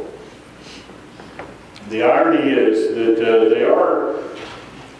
they are more expensive than regular quartz, but the true Vogels are optical grade quartz, which occurs in less than 0.5% that's mined. And they are cut precisely to 51 degrees of angle. There's only 2 people on the planet now that can cut them, and one of them is close to retirement. They both are, actually. And if you see a Vogel crystal that has a lot of inclusions in them at a really low price, it's not a Vogel, it's a knockoff. And they're not cut to the right energy. They knock them out in China and Germany. And they just use regular quartz. There's only 2 people making true 5 Vogels right now. And there needs to be more in the future, but they are remarkable tools. Absolutely remarkable tools. The way you tell is if they got a lot of inclusions in them, it's not a Vogel. But they're stunning tools, and they work. I tell people how you start working with them, you put a beam of love energy into the Vogel. You put that energy right in there, create that field, and then the crystal responds back. And so this is what is built. This is the human, this is the crystal. And through agreement, a third field of energy is created. And much in the same way that you create that with a pet, with an animal. And that's how your pets reincarnate. That's how people may tell you, have any of you been told in the past you worked with a certain crystal in a past lifetime? It was not that same crystal, it was the energy that you created. Once you work enough with your Vogel crystal, you will create that third field, and it takes on a consciousness, and it becomes a remarkable tool. It becomes Merlin's wand. You can start it with a 12 facet or 13 facet, as long as they have that 51 degree base. But the more facets, the more intricate the design, the more nuances of the power. But they are Atlantean technology, they are remarkable tools, and they work in coherent theta energy, and there is a science behind that. It is not folklore, as Edgar Casey says, but these are amazing tools. They're not shelf crystals.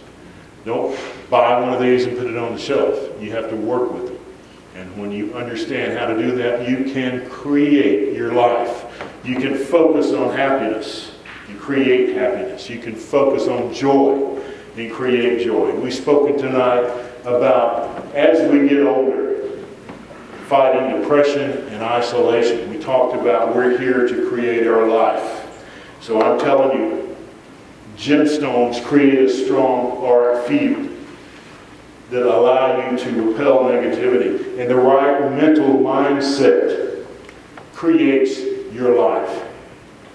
If you want to be happy, you have to create happiness from outside of external events. If your happiness is dependent on your son or daughter visiting, on your certain football team or basketball team winning, or on any external event, then you've got a long way to go. Metatron says that when nothing makes you happy, you've come a long way. When nothing makes you happy, you made a quantum leap. Meaning that when you are able to create happiness by projecting it, then you've learned what it's about. As long as you're dependent on outside circumstances for your life, then you're unconscious. When you learn how to project happiness by focusing on it, by meditating, by making an effort. How do we graduate from the University of Earth? The same way you graduate from the University of New Mexico State. Through hard work. New Mexico State is hard work. They're all through studying. It's not fun, but you're here to learn. The tassel is worth the hassle. There is not a single year of your life that does not have a purpose. You're here to learn how to be a creator. You are here to transcend the challenges that you face. Edgar Casey says gemstones help fortify the auric field. Ancients used brass, metal, copper, gold to increase their ability to use thought units to create reality. These things we call chakras are particle accelerators, and they take what we call attention units, and when we put them into theta, we can create our reality. And when you have a Vogel 5 crystal, that's an amplifier.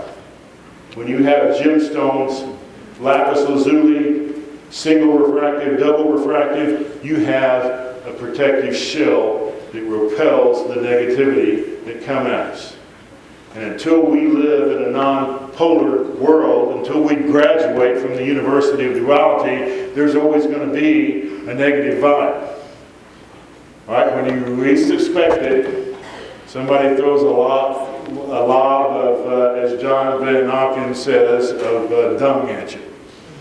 That's why the Egyptians have the dung beetle, the scarab, to represent third-dimensional life, because you have to walk through a lot of dung. That's the University of Earth. But you learn how to get through it, and you keep that light heart, and you keep that auric field strong. There is a science, I suggest to you, of auric maintenance that allows you to carry a greater form of energy. And that greater form of energy allows you to learn how to master duality. And what is the purpose of life? To learn how to be a responsible creator. Because, as Edgar Casey said, you are God's in training. Thank you.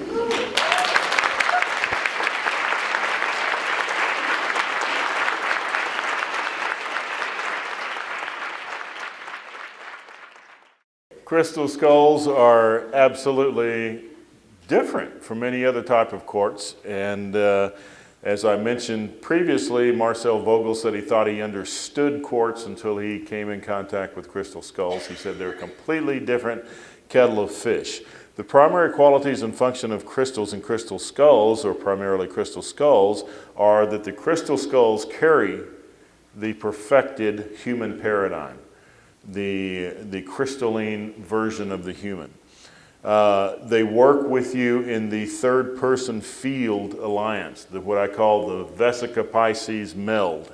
They are transmitters and receivers. They help with balance and attunement. They offer protection, and they're a library of cosmic information. You can develop absolutely an alliance and friendship with a crystal skull in a completely different way than you can with any other form of quartz. And it is the third meld. It is where a personality fragment of yourself blends with the intelligence, the living conscious intelligence of the crystal skull. They can be tremendous protectors, tremendous downloaders. I know many people. How many of you here have crystal skulls? that you feel like speak to you. So many people, almost everyone that's ever had one, actually feel and hear the voice. Joanne Parks told me that the first time she heard Max. How many have been with Max? Max is a remarkable skull. I consider Max to be the 13th skull, and that all the other ones download through Max. That's the information we've been given.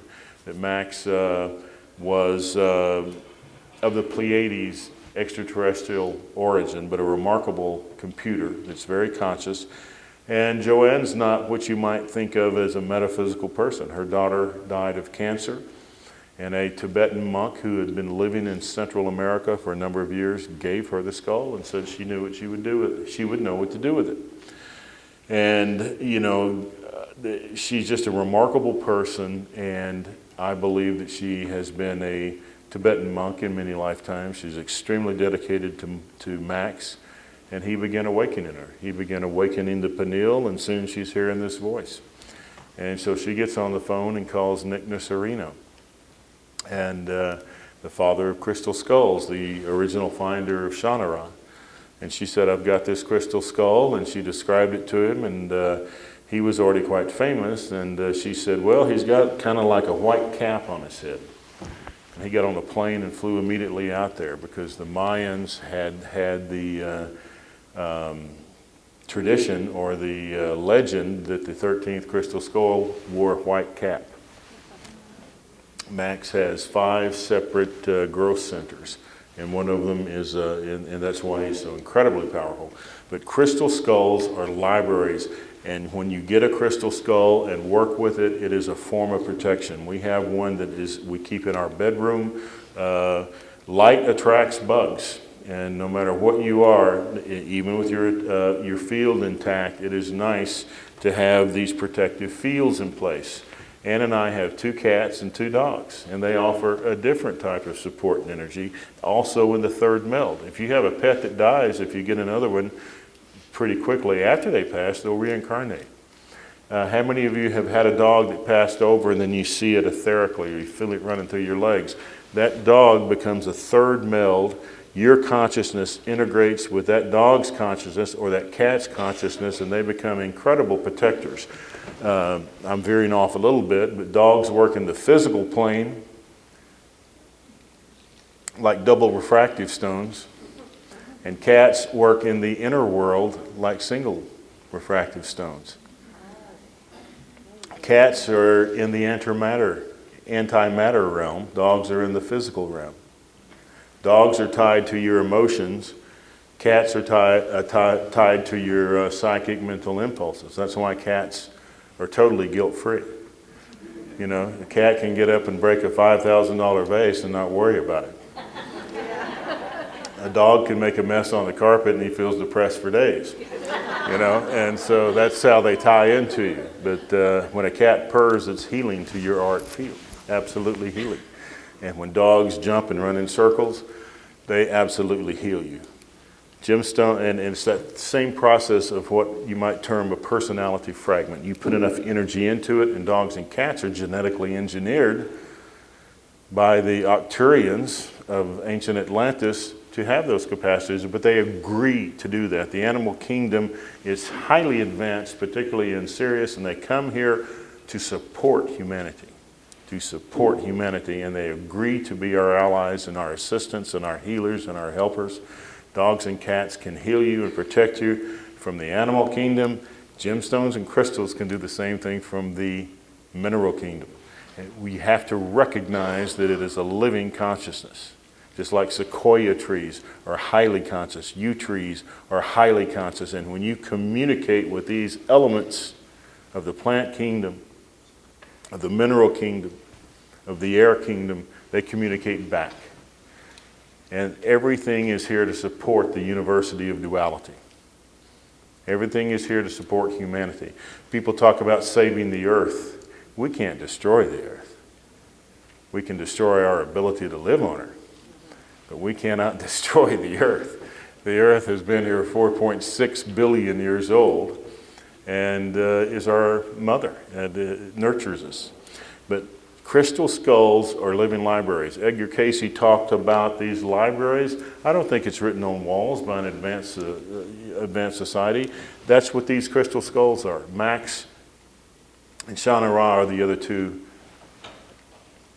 book of records. And there is information in there that we do not have the technology to retrieve right now. But if we did, it would be stunning. It would be unimaginable, the energy and information that's in there. So crystal skulls are very, very special in that respect. This is a photograph of Max. Can you see that? This is Max, and this is a vertebra and a cranium that's coming out. Max is stunning. And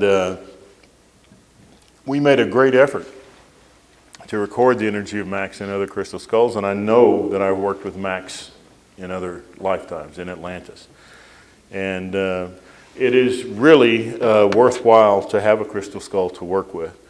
And they are, you know, the idea of the 13th paradigm, the idea of there were 12 skulls, but the 13th was the most powerful, and all the other 12 representing the 12 aspects of life and duality, whether it be the 12 zodiac signs or the 12 months of the year, the 12 hours of the day, the 12 nights of the round table.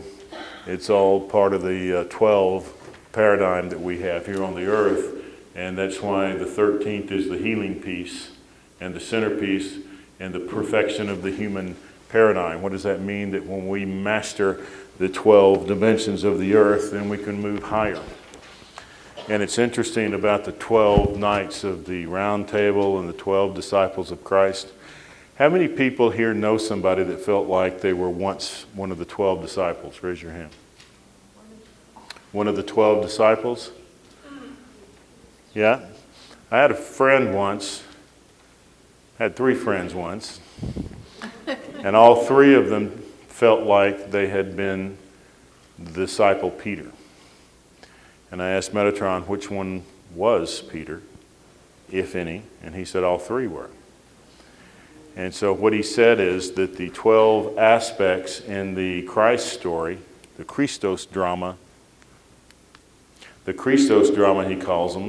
calls it, he said in between lifetimes or often during a lifetime at night, we'll go into a drama, a stage play with meaning, and we'll live out the experience of being Peter, John, Mark, Philip, Jesus, Mary Magdalene, one of those, because it has a deeper meaning.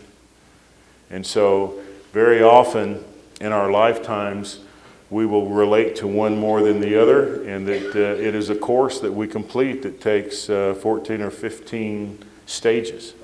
And the same thing with the Knights of the Round Table and the author story and the Horus and Isis story, that they are Christos dramas taught in a different format, and we all experience different levels of each one. Does that make sense? And so the crystal skulls, just to get back to the topic matter, are extraordinary.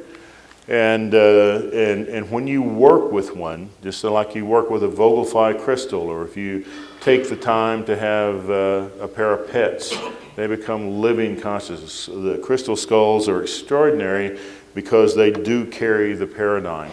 And crystal is remarkable. Quartz is piezoelectric, luminoelectric, meaning that it actually can shine under certain circumstances and create an inner light. And just amazing tools, and can carry such a tremendous amount of information that is absolutely worth having. And that is the integration that I talk about, that works with 5 crystals, works with crystal skulls, and works with cats and dogs. Amazing. But any of you that has, just to touch base on a different idea, any of you that has a pet that passes away, it'll come back to you. It will absolutely come back to you. Buy another pet, and you will soon, within weeks, see that the spirit of the original one went right back in there. You'll see attributes, you'll see traits coming back in.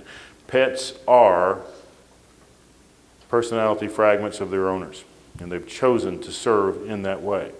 How many of you know people whose pets look like them? Oh, yeah. Yeah, that's it. They are part of them. And isn't it interesting how the pet knows when your airplane lands?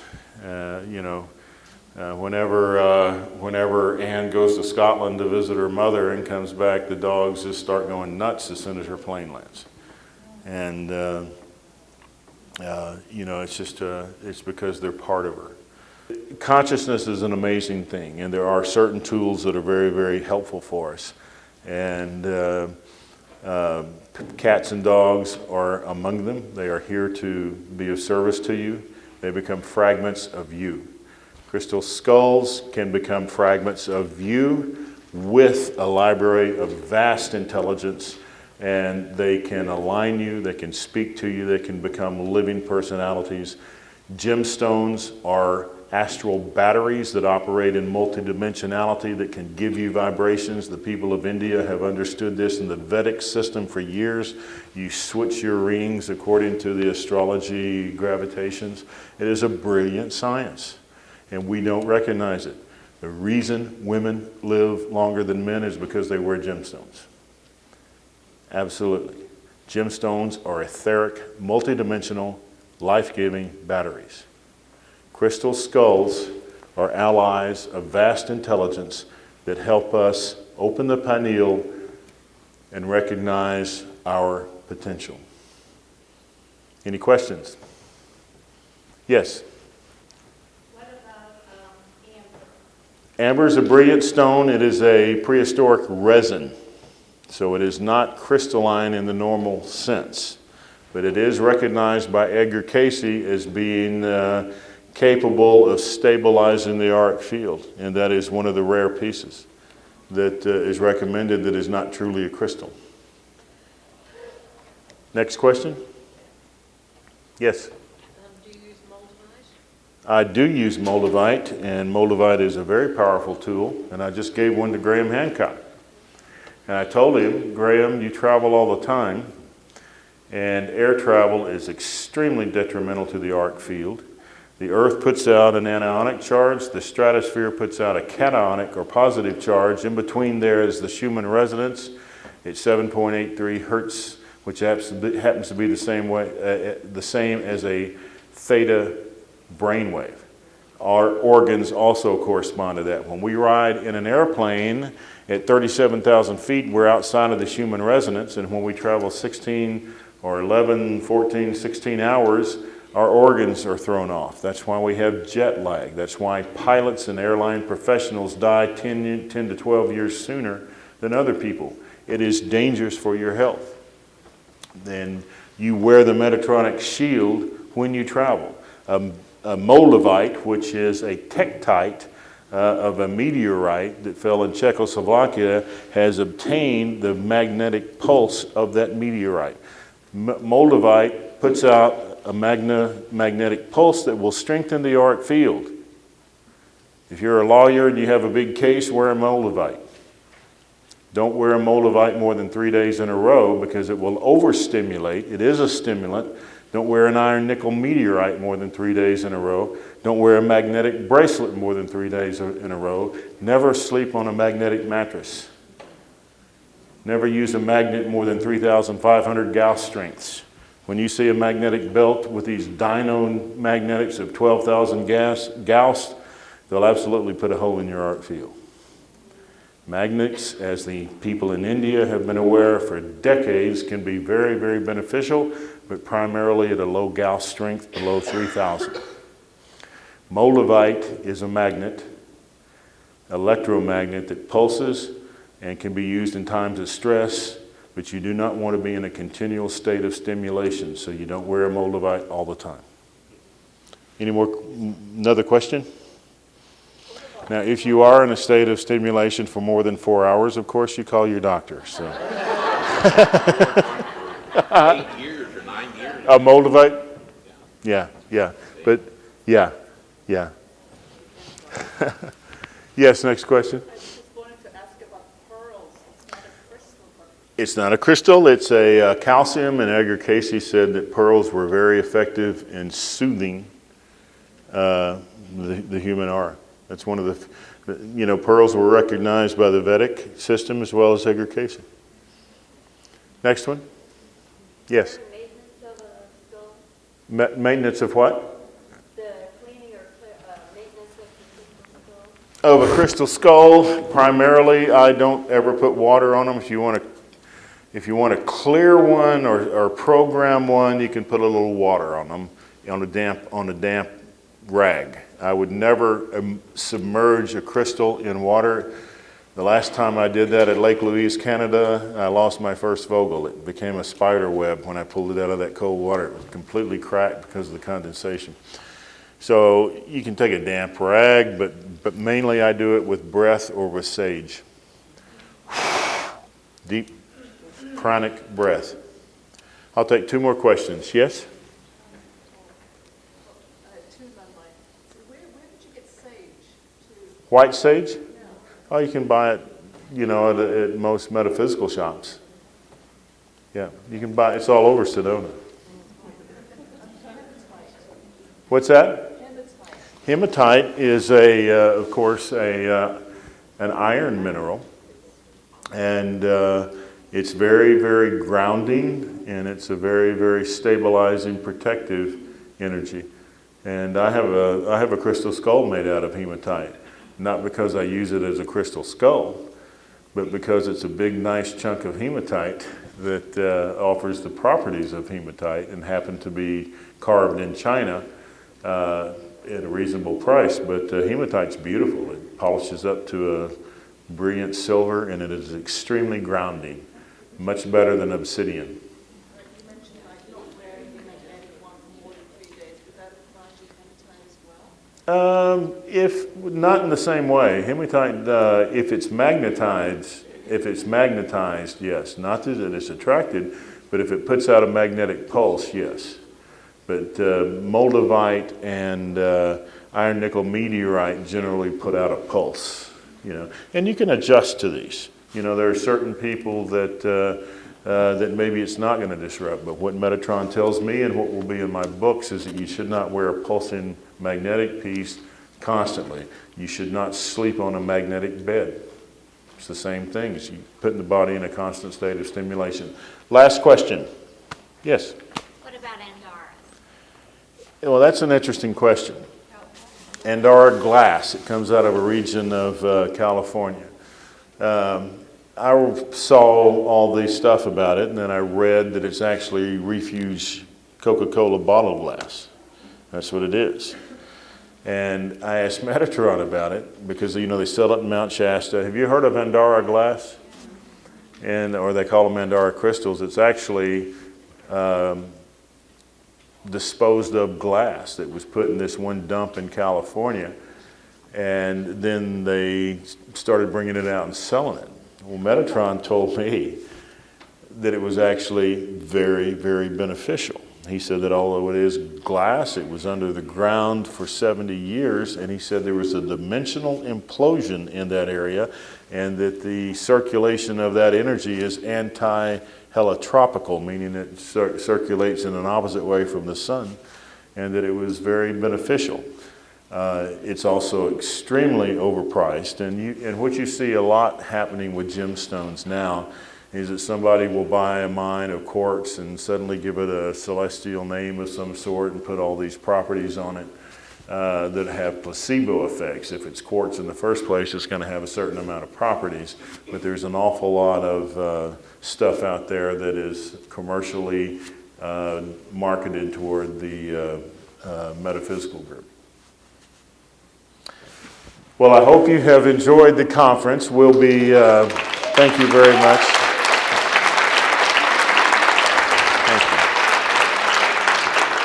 Thank you all.